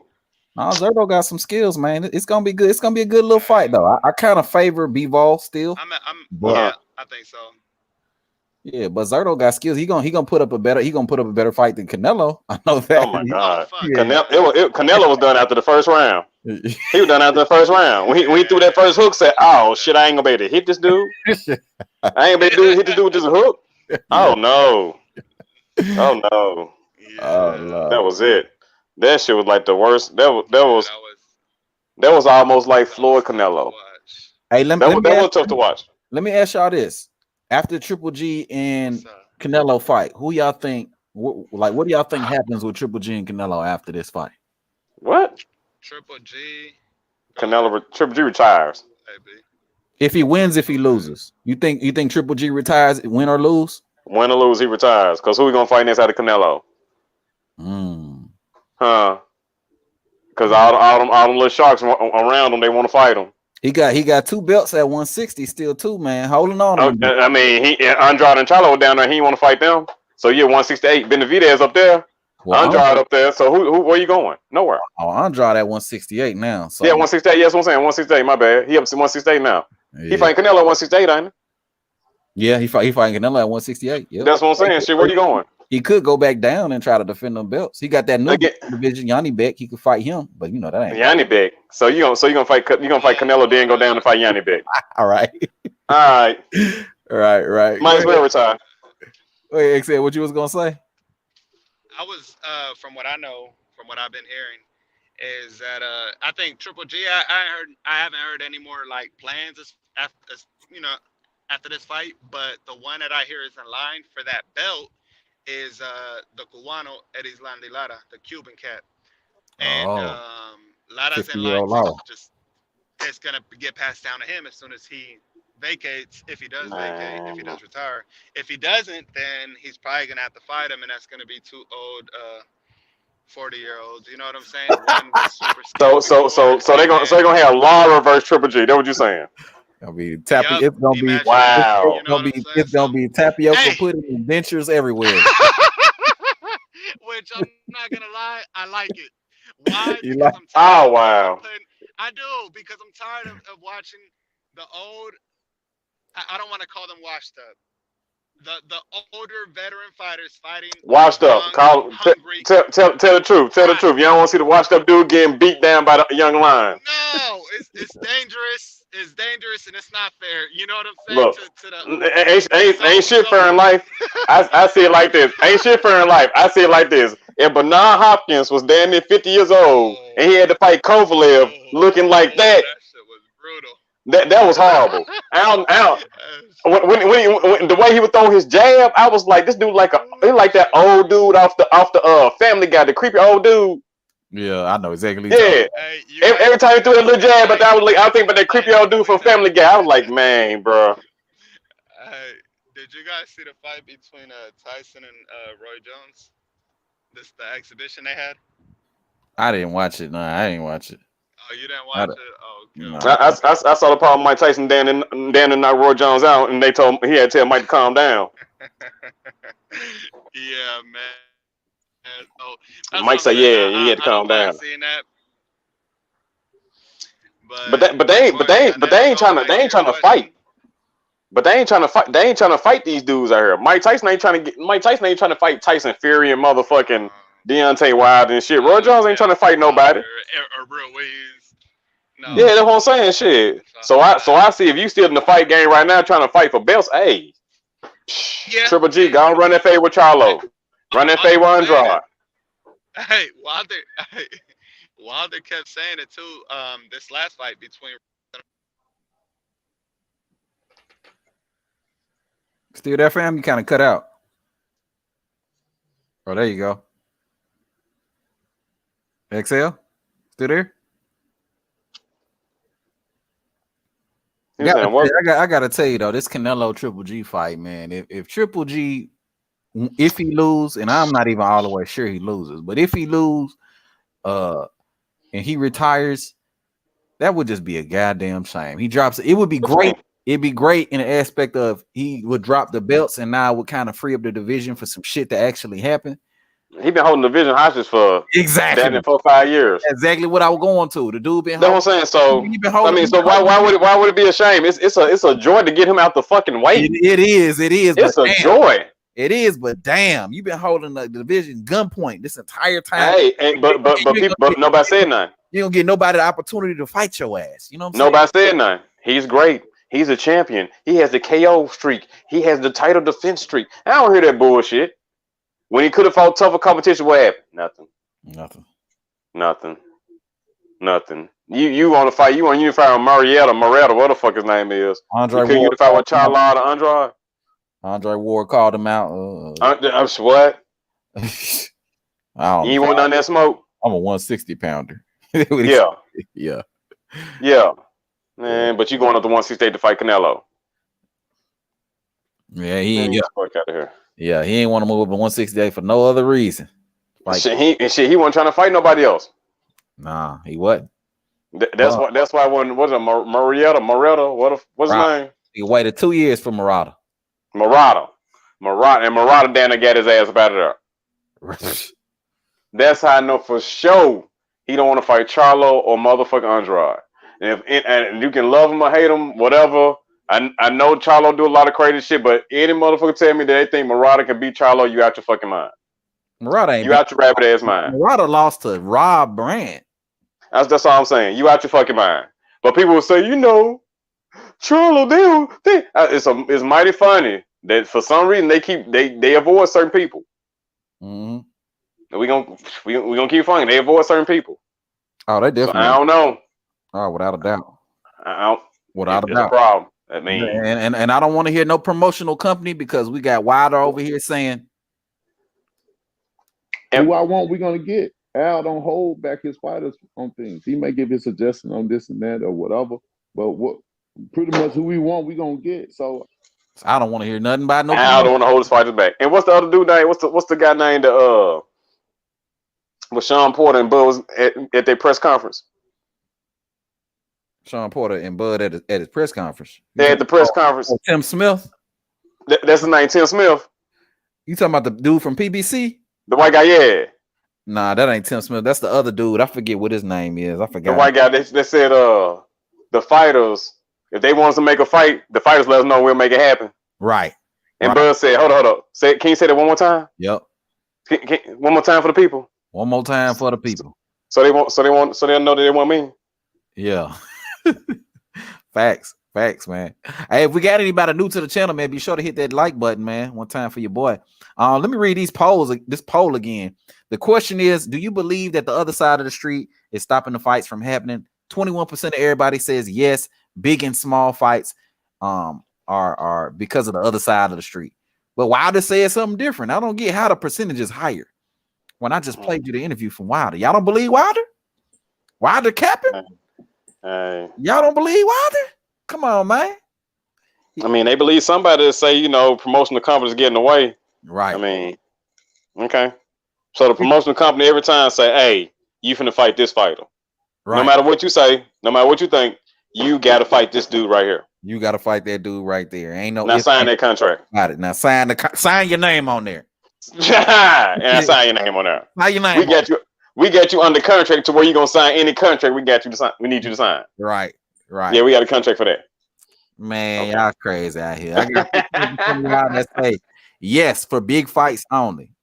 So it's for big fights only is where it's a problem. But we had Wilder Fury 1, 2, and 3 take place. Both cross promotion fights. 4% of everybody say yes, but for small fights only. We had Bud Crawford versus Felix Diaz. We had Bud Crawford versus John Molina Jr. Those were cross promotional fights that happened. So how would you fit? And then we got 60% of y'all that say no, it's duck language. So y'all my people right there. You know what I'm saying? Y'all voted the right way. It's duck language. I don't want to hear nothing about no side of the street, no promotional company. Especially when you say you your own boss. Right. Especially when you say you your boss. I'm the boss. Right. If I'm the boss, you don't talk to no motherfucking body else about nothing. You talk to me. Right. Exactly. Exactly. That's what they do. Hey, that's the last time I checked. Nino Brown didn't check with G Money. I'm just saying. I don't know. This definitely for my old heads out there. Yeah. See, y'all new folks don't know nothing about that. He so up didn't. Shit. See, you say Tom Brown. That's what you talk about, AB. Tom Brown. Tom Brown. Okay, yep. I ain't know his name. Tom Brown. Yeah, I said, oh, okay.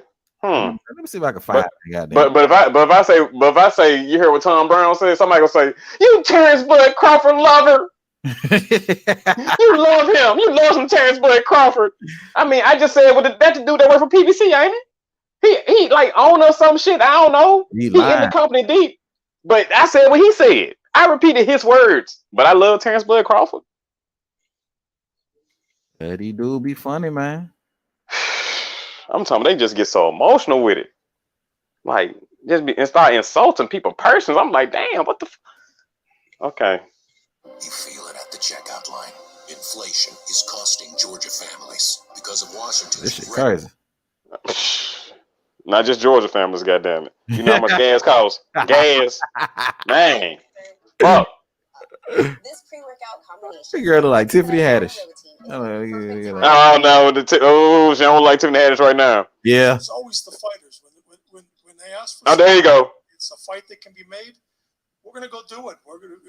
We've worked with Top Rank, many times in the past, and it seems like the relationships just been getting. Oh, many times in the past. Hold on. And it seems like the relationships have been getting better. Hold on, ain't that what he's finna say? The relationships are getting better. Right. Then he said, hold on. DJ, can you run that back for me one more time? DJ, run that shit back for me one more time, please, sir. I got you. Here we go. Many times in the past, and it seems like the relationships just been getting better and better, and But I thought it was something with Bob though. But he just said, you know, let Earl Spence say, Earl Spence, he the boss. He say it's Bob, and the fans will say it's Bob. And the fans they be in the the meetings and shit. So the dudes on YouTube tells us Bob. But this dude here, Tim Smith, I don't know.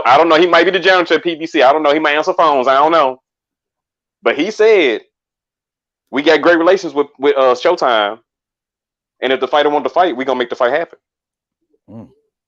I don't know. Is this the doorman for PBC? I don't know. You don't know what the hell you talking about. I'm saying I don't know what his position is in PBC because because the fans obviously know more than he know. I'm looking forward to tonight. It's been a great event, great promotion, and obviously November 20th, we're going right back into it again. So it's worked very well together. Thank you. Hold up. Time out. Can you reverse what you just said a few minutes ago? It's the what? The fighters that makes the fight, that want the fight, you go get the fight. That's right. I know where you're gonna go with this. All right. He already know. He already knows. Earl probably said, "Don't talk. Tell him don't talk about me."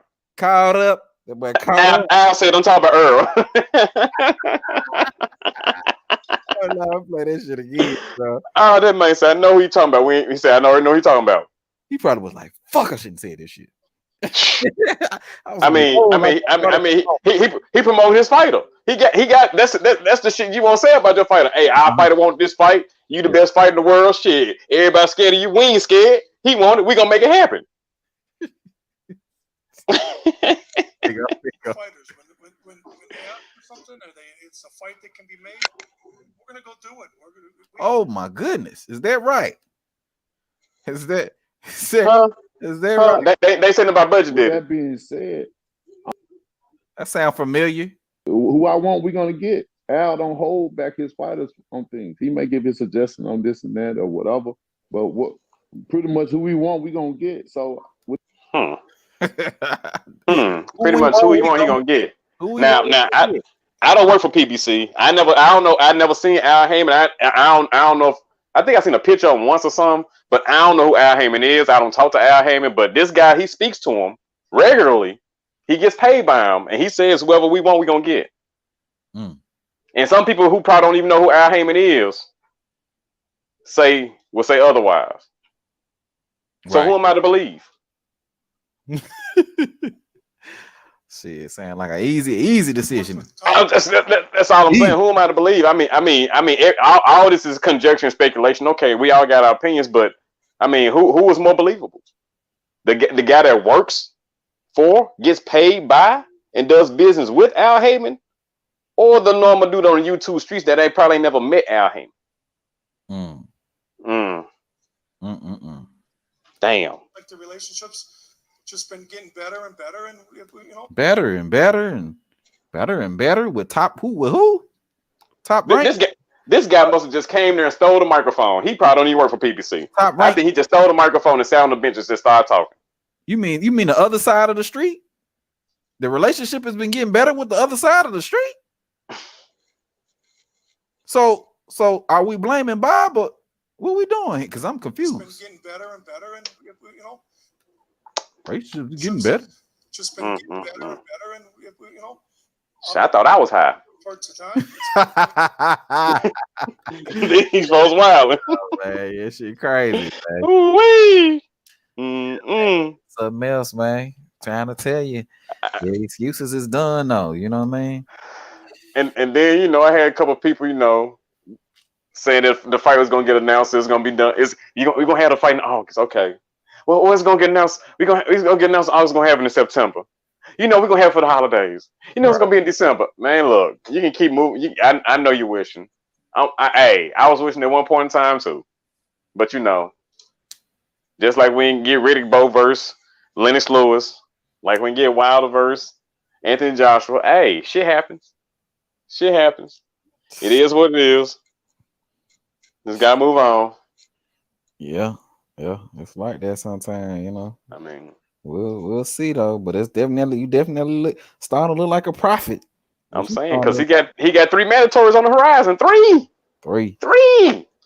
You ain't had one in 3 years. The IBF. Show ain't have one in 3 years. AB. That's what I'm saying. What's that about? That's what I'm saying. The WBC, you supposed to have that month for what? Every 9 or 12 months. Your last WBC was when you fought Sean Porter.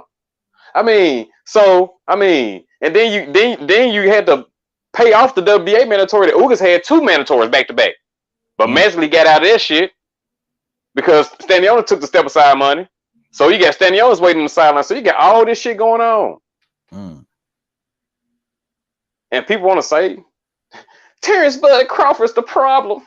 It's him, huh? Okay. Keith Thurman up next. I'm telling you. Hey, Snooker Fan TV, where you heard this at? Holy Jesus, Fury gonna fight Wilder again.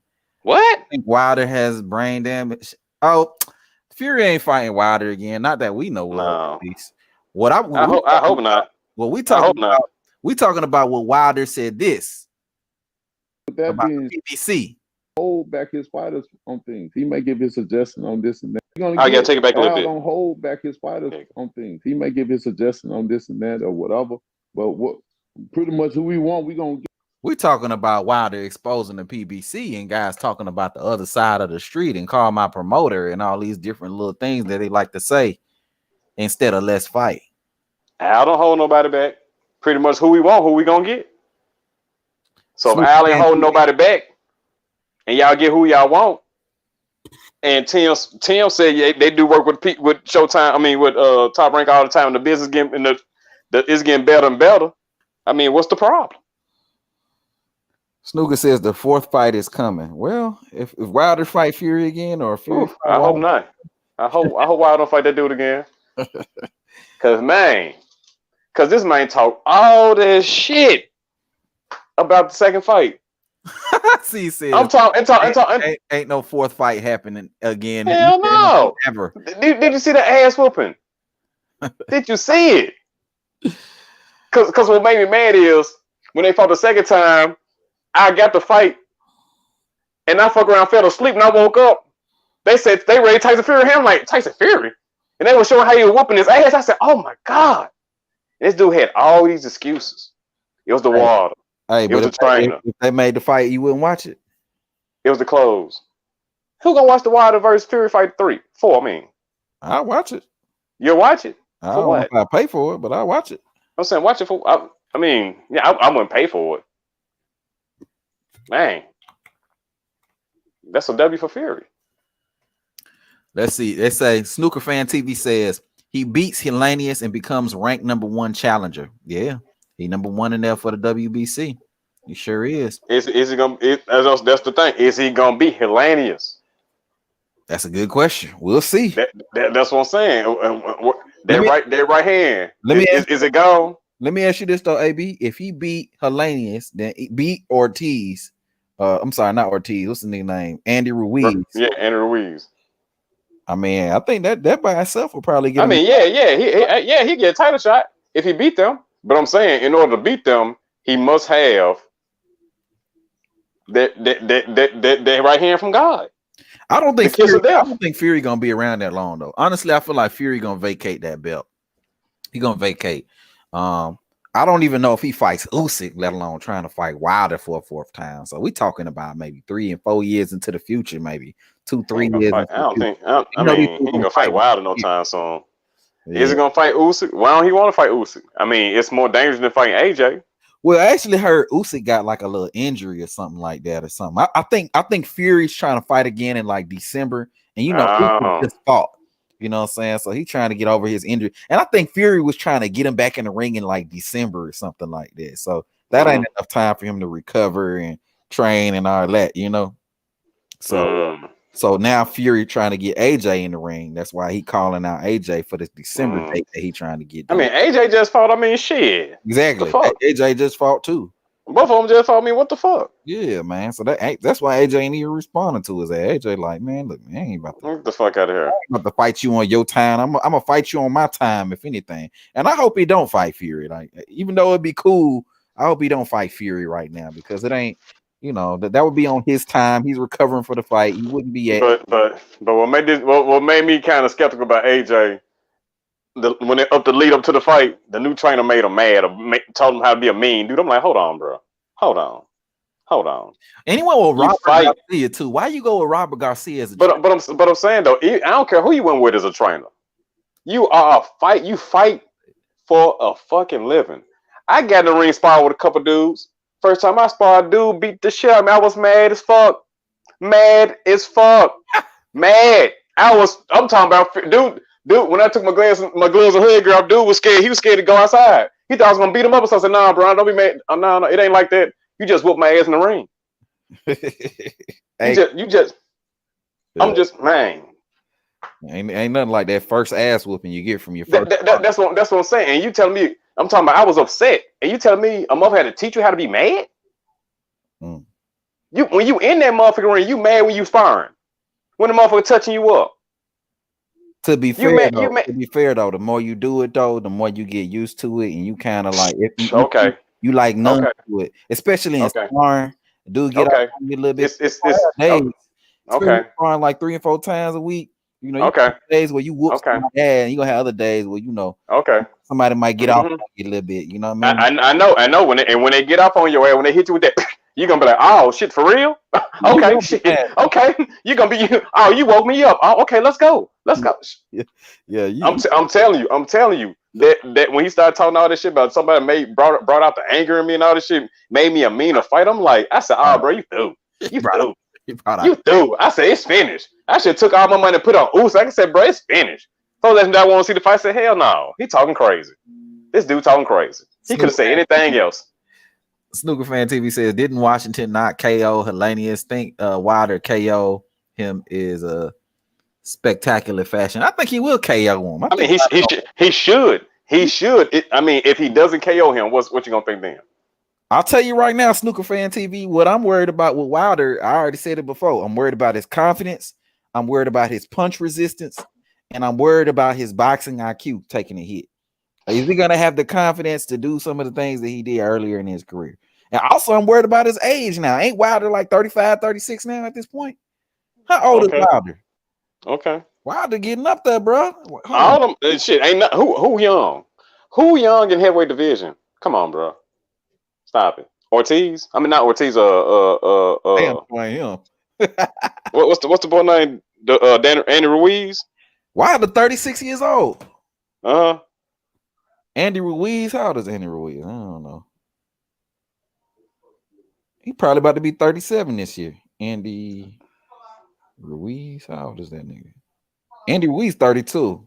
That's what I'm saying. I know he ain't no damn 37. Like, damn, fuck. God damn, Luis Ortiz is 43. That's what I'm saying. And when people saying he was fighting Ruiz, I said Luis Ortiz, if he was younger, yes, I got him winning easy. But that dude, he 43 years old. It's gonna catch up to him. It's gonna catch up to him. Now, if he fights some he fights some dude with lesser skill, less experience. Oh yeah, he might be able to take him to the woodshed. But you fight a dude, you know that there was world champion before. I mean, hey, Usyk getting up there too at 35. Usyk. That's what I'm saying.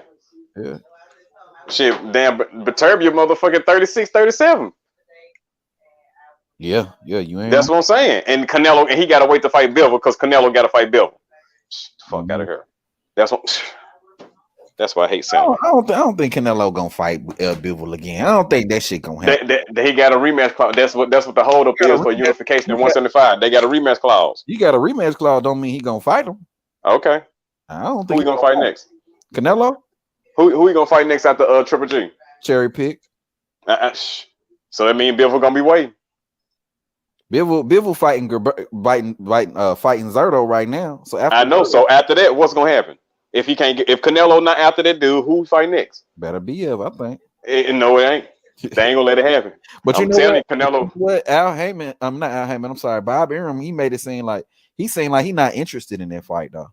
With Bivol, he said when they asked him about a Bivol fight, he was like, I ain't really interested in that. He made it seem like he don't want that fight. That might have crushed Bivol. That's what I think. I don't know. That's what I think. That'll be a good one. That dude, that dude right there that's the hardest hitting dude in boxing right now. That dude right there is like, I don't know. You throw his whole body. You throw his whole body into he don't. If you watch this dude fight, I'm talking, it's like, that's what I told my boxing coach. Just like Earl Spence, even though I shit on Earl Spence, he even though he robotic, he throws his punches the right way. I mean, his hook tight, compact. He don't overswing. He got his hand up to block the counter shot. I give him credit for that, even though he basic as fuck. Like Baturbia, he throw all his punches like he throw a hook. It don't look like he's putting too much force into it, but it's just like when he hit them off, they just fall down. All this shit look like it's normal. It's like he not throwing hard. That's what I mean to say. It's like they not throwing hard. All they punches the same speed. Yeah. Go back and watch when that dude fights. All his punches the same speed, and he can box a little. Yeah, that dude's a problem. He's a problem. I don't know if I unanimously say he beat Bivol though. Bivol got skill, man. Oh, Bivol got skill. Yeah, Bivol got skill. But this dude's a problem. Man, he gonna hit you. He gonna hit you. Let me ask And the he can chat. box. I'm gonna do a new poll. Let me ask the chat. Who y'all think who wins between Beevil and Better Beef? Who wins? Beevil. Most gonna say Bill because they done seen Bill and Canelo. Yeah, you're right about Most that. folks probably ain't seen Batervia fight. Better Beef. I keep calling Batervia. I don't know how to say it. Never seen Better Beef fight, man. You that dude, man, he. Oh my God. You need to turn on YouTube and figure Oh something my, out. that dude right there. Oh, that dude right. I didn't believe it. I didn't believe it. How you spell this nigga name? Arthur Better Beef. BRBITV, something like that. It ain't. I know. I'm looking at it right now. It's like BETERIIEV.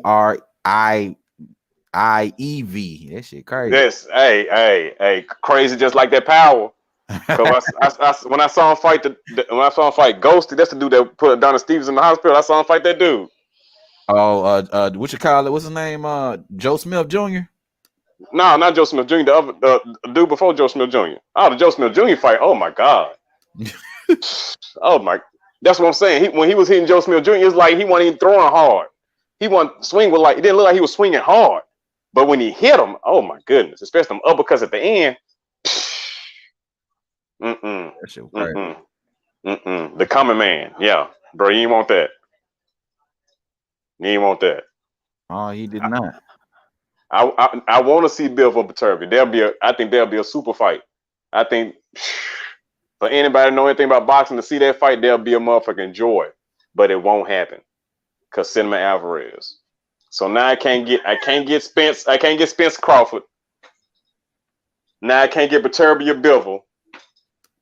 I won't get Canelo against Charlo, Andrade, or Benavidez.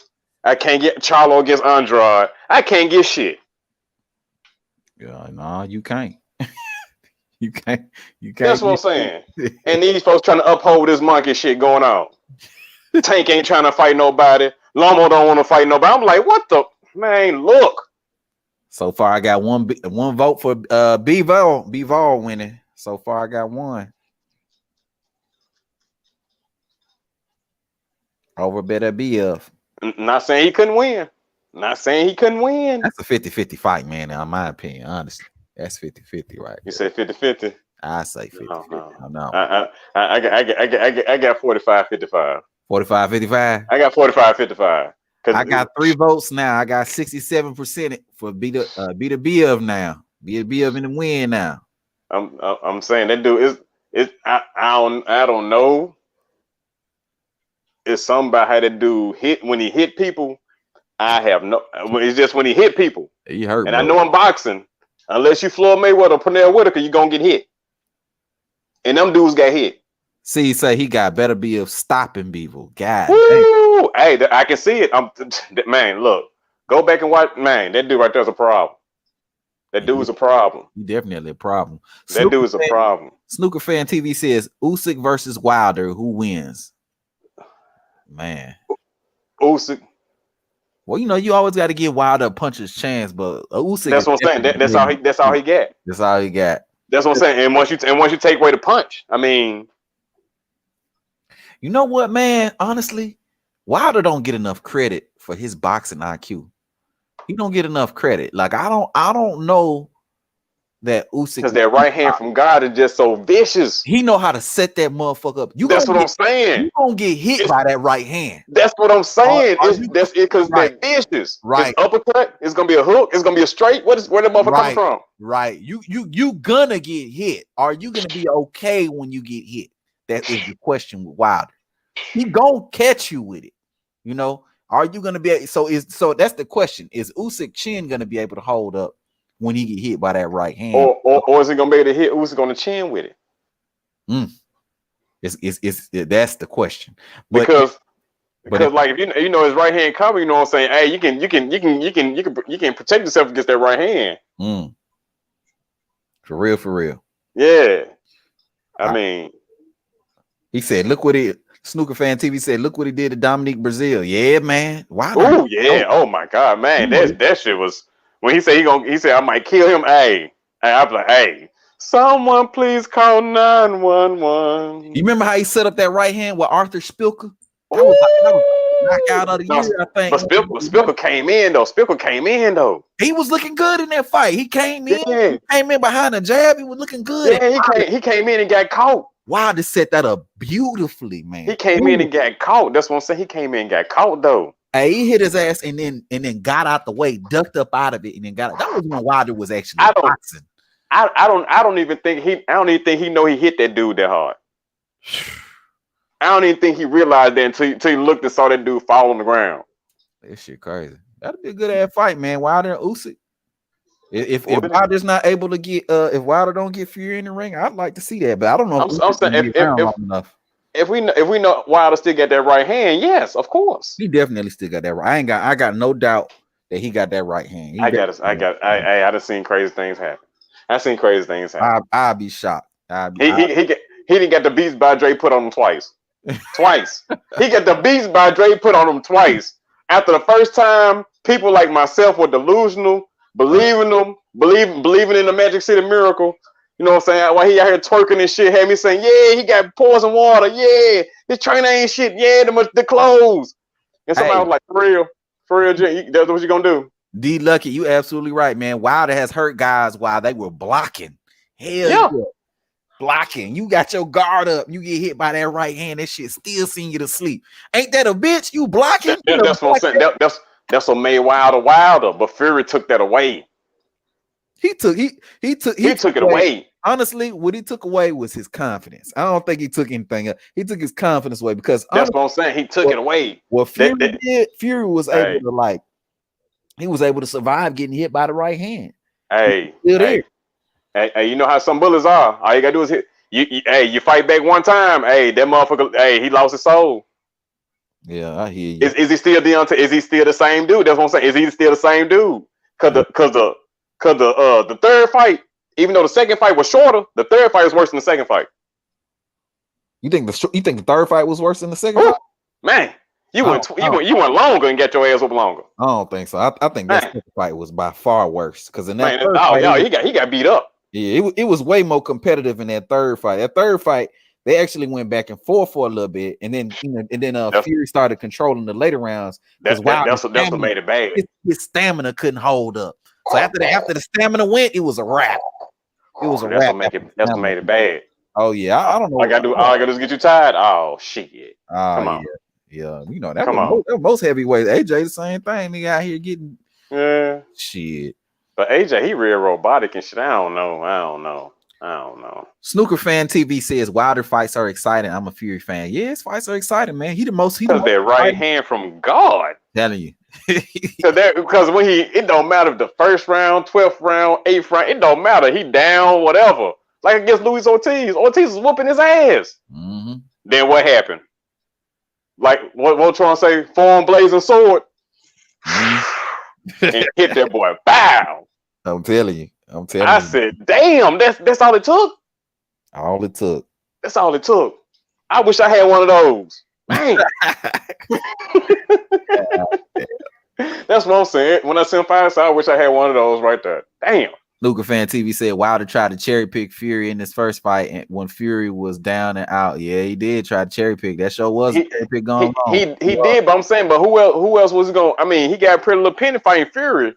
I mean, who else was he gonna fight? He did. That was when they were going back. Him and AJ was going back and forth. That's when they were fucking around and they ain't make the fucking fight. That's what I'm saying. Because after he knocked out Donnie Brazil ass. Who was he gonna fight?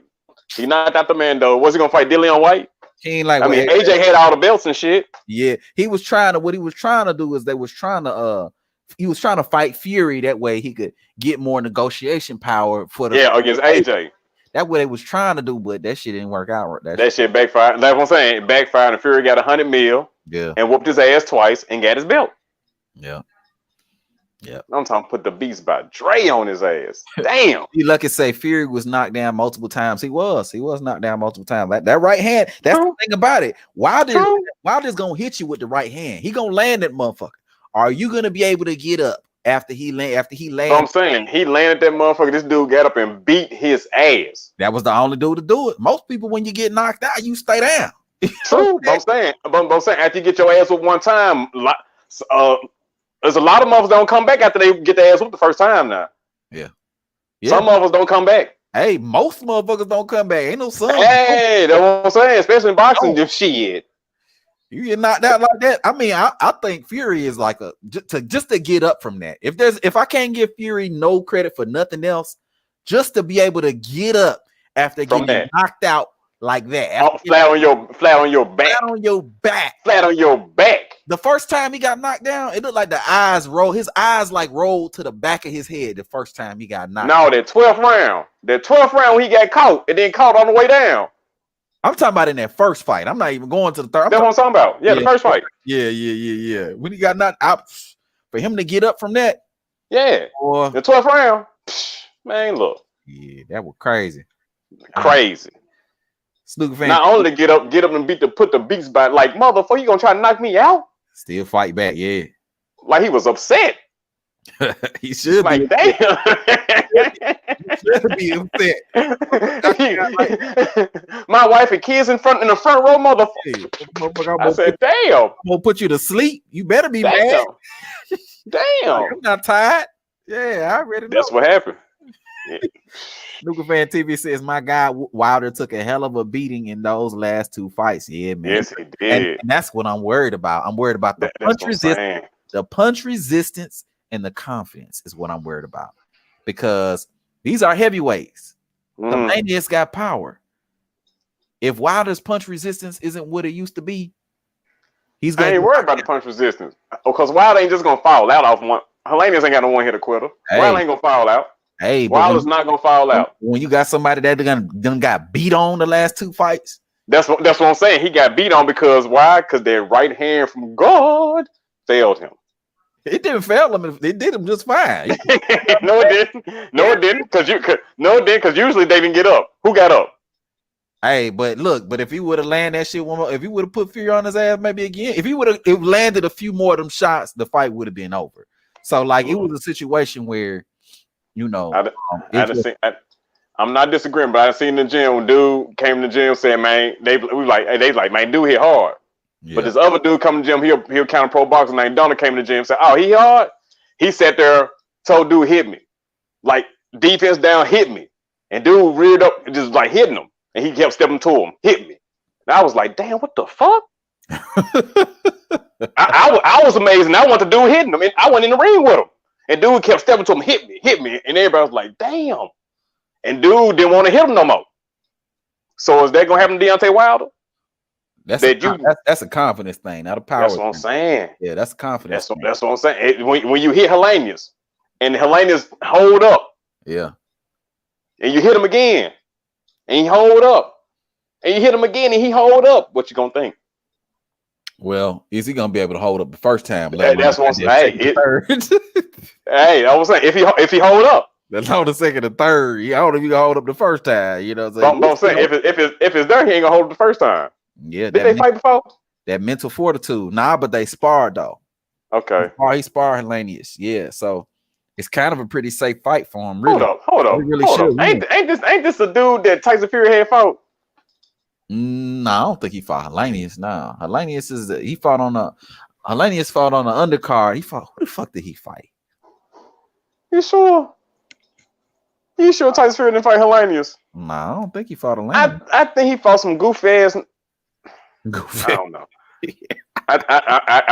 I'm trying to remember, but you know, I'm kind of impaired right now, you know. But I don't know. You just said you impure? Impaired. Oh, I thought you said impure. I'm like, what? No. The Memphis came out. Yeah. I'm impaired right now. Oh, okay. Yeah. Ain't nothing wrong with that. Yeah. It happens to the best of us, my G. It is what it is. Let me read these comments real quick. Let me see what you talk about. D Lucky say that's why Fury leaned on him and picked up that weight. Yeah. Took his stamina away, man. You got that big ass dude leaning on you all fucking fight. 260, 270. Yeah, I think that was his goal. Like when Wilder gained some of the extra weight, he was looking to kind of like be able to like wrestle with Fury on the inside, but that shouldn't be your fucking game plan. That's what I'm saying. If you get the right hand from God, that you no. You need to be focusing on trying to land that motherfucker. That's what I'm saying. And every which way you can land that motherfucker. Yeah, right. Set traps, whatever. Right. Hey, you know, be funny. You know when they do like the keys to victory, like on Showtime and shit, like Al Burns. You know how he be like, keys. Yeah. He be like, so first of all, he gotta land the right hand. You be like, dumb. Keys to victory. You don't get your ass out. Land the right hand. Land the right hand. Okay. Oh man, it was definitely a cherry pick gone wrong, and I like Wilder. Yeah, man, it was a cherry pick gone wrong. If we really keep, but I'm saying, I mean, I want to say cherry pick, true, but I'm saying who else was gonna fight at the time, though? He wasn't trying to fight Joshua because of the money. Yeah. Okay.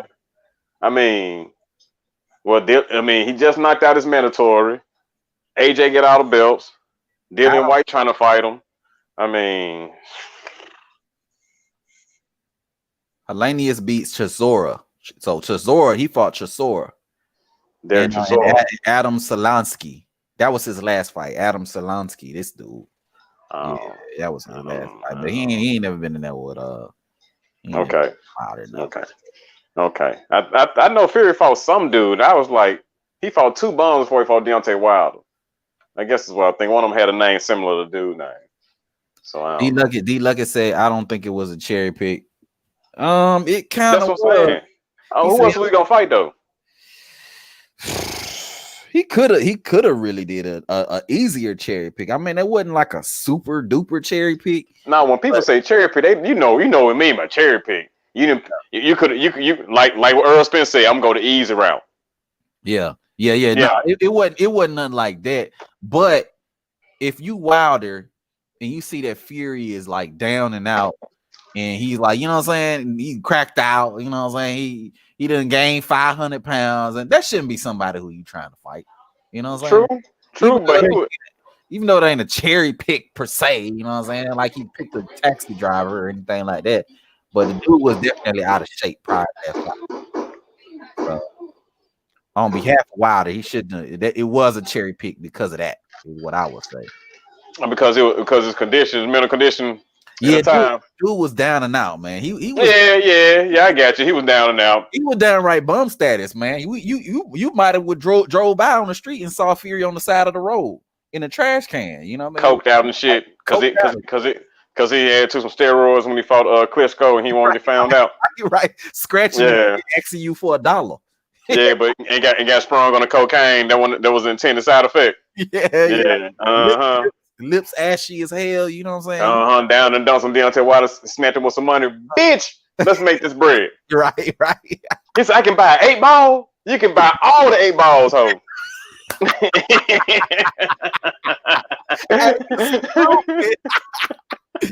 Oh no! And Tyson Fury started playing Eye of the Tiger and shit. Yeah. Cue music. I am the tiger, the king of the fight. Oh shit! Oh Lord, hell no! I would like that. God damn. It was like that. Yeah. Bam. God damn. Shit, I ain't know that shit, that, bro. And that shit backfired. Tyson Fury said after that first fight, Tyson Fury said, I can whoop this motherfucker ass. I can whoop this motherfucker. I done came off the couch, and this the best he can do? Oh, I can whoop this motherfucker ass. Let's go. Hey, I started to play the Eye of the Tiger, but they might take my strike. Yeah, they might give me a strike. Let me stay away from that shit, bro. I don't want that. I started to play that motherfucker. Don't play that shit. Don't play it. I don't know. I thought ain't there some secret words you can say? I don't own the rights to this music now. I don't know if that shit work. I don't know. Yeah, I don't know, bro. They be having shit on the automatic. You just never. You hear me? I'm telling you. I'll shut this nigga down right now. Nope. Stream go down. This shit oh, what the fuck? They done turned my internet off and shit. I can't even watch YouTube. Let alone, goddamn. God damn, you turned on my internet, YouTube. Yeah, bro. Damn, I can't even get on Google. Damn. None of that shit, bro. Yeah, they don't play that shit when it comes to the copyrights and all that. So stay away from that. That shit would have been funny as hell though. Hell no. Ah man, that boy, he threw the crack pipe. I could buy all 8 balls. He said, "You can buy all 8 balls." You got that man motivated, and he done whooped his ass. Oh man, D Lucky say Usyk won't have a chance. That Usyk going in there with Wilder. Usyk Wilder, but then Usyk don't. He ain't a big guy. I mean, he a shorter guy. I mean, like I said, if Wilder got that right hand, Usyk may get touched with that right hand if they still got that same right hand. Mm-hmm. So I can see Wilder being Usyk, you know. Yeah, because then Wilder say something. No, that one Usyk. That was what's the other light skinned dude that fought over there in England? They were talking shit. Tony Bellew. Oh, okay. Tony Bellew. Yeah, Tony Bellew, another pretty motherfucker talking shit to Wilder. Wilder said, "We can fight." And Tony Bellew said, "No, I'm gonna fight Usyk. I'm straight." And took his ass down the cruiserweight and got knocked out. Yeah, he sure did. I think AJ was the perfect style matchup for Usyk to beat. Out of all the heavyweights, I think AJ is the perfect style matchup for it. Until Usyk prove otherwise, I don't think he'll be Wilder or Fury actually. You know what I'm saying? But because even with AJ in that last fight, AJ hurt him a few times, man. AJ could have got him up out of there, man. You know what I'm saying? But AJ just ain't see it, so I can't say. I ain't see it. I can't say. I don't know. When he was talking about this trainer made him mean, I was like, man, get the fuck out of here. You done, bro. You finished. You finished. You make a living by punching people in the face. What you mean you got to get mean? Motherfuckers punch you in the face. What you mean you got to get mean? Yeah. I get mad when I get my ass whooped. I mean, what the fuck? What the fuck? Are you serious? Yeah. What's up with this little dating thing keep coming up in my goddamn chat? Hey, mods, block this stupid ass shit that keep coming in here, bro. What? It's some little spam thing that keep coming up in here, bro. I don't understand this shit, bro. It's like every 5 minutes, goddamn.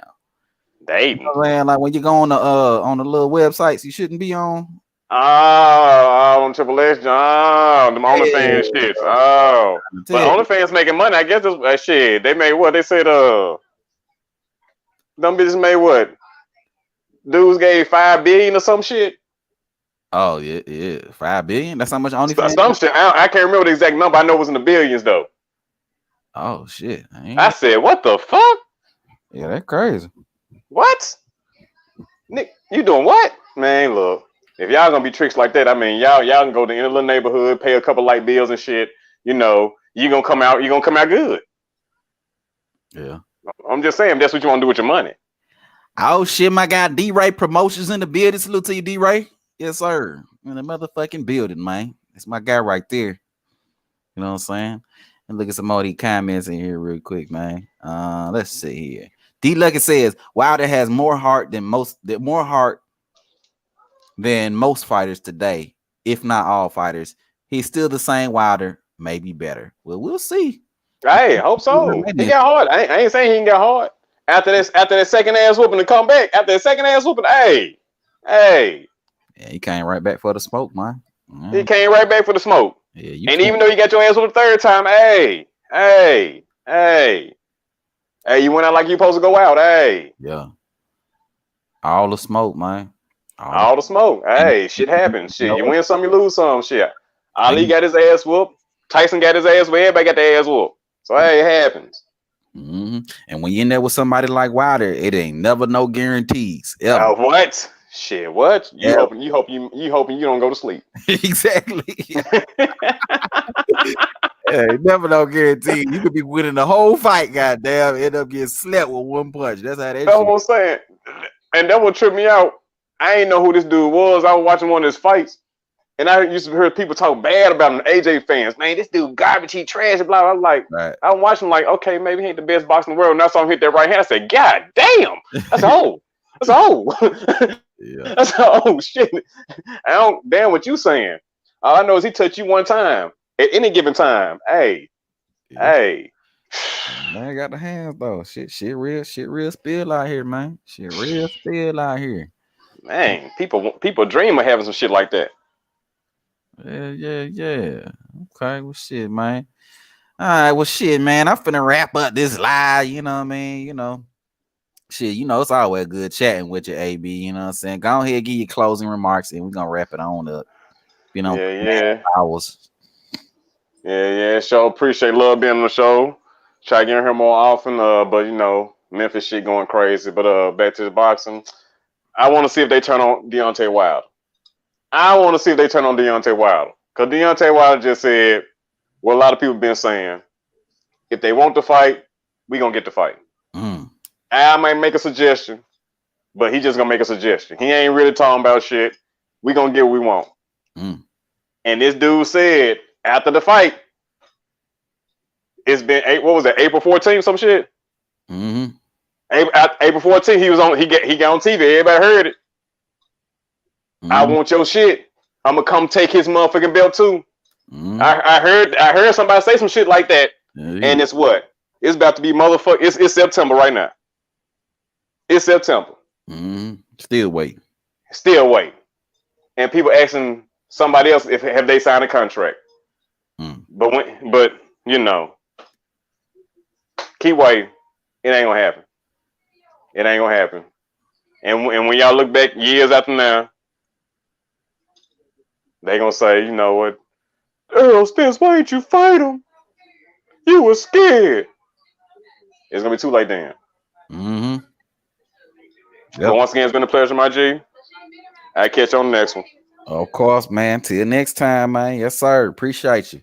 Let me play that fateful interview again that he was talking about. Let me play it again real quick. We head out.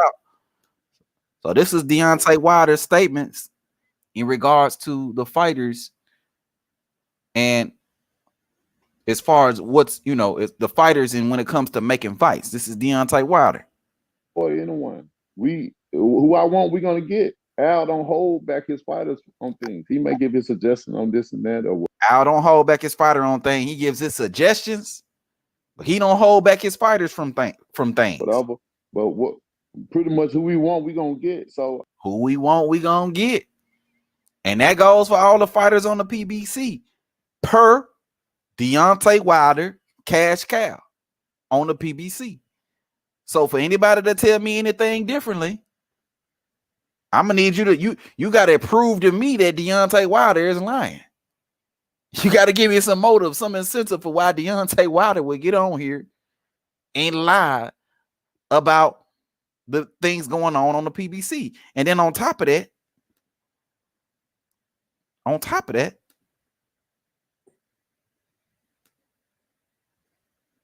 we got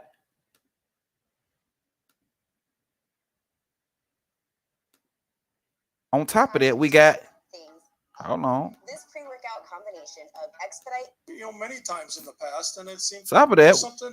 It's a fight that can be made. We're gonna go do it.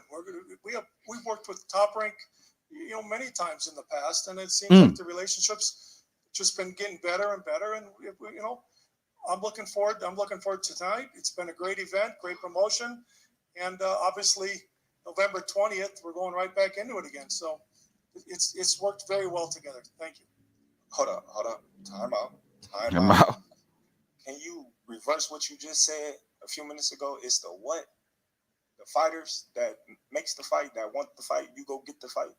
That's right. Now, I know where you're going to go with this. All right. I just wanted y'all to hear. I don't know where you're going with it. No. Yeah. So y'all hear what it is. Wilder's saying the same thing that we heard already from the PBC. But yet we still hear things like other side of the street. We still hear things like call my promoter. We still hear all these different excuses in regards to promotional companies, in regards to why certain fights can't happen. But at the end of the day, the proof is in the pudding, in the facts of the facts.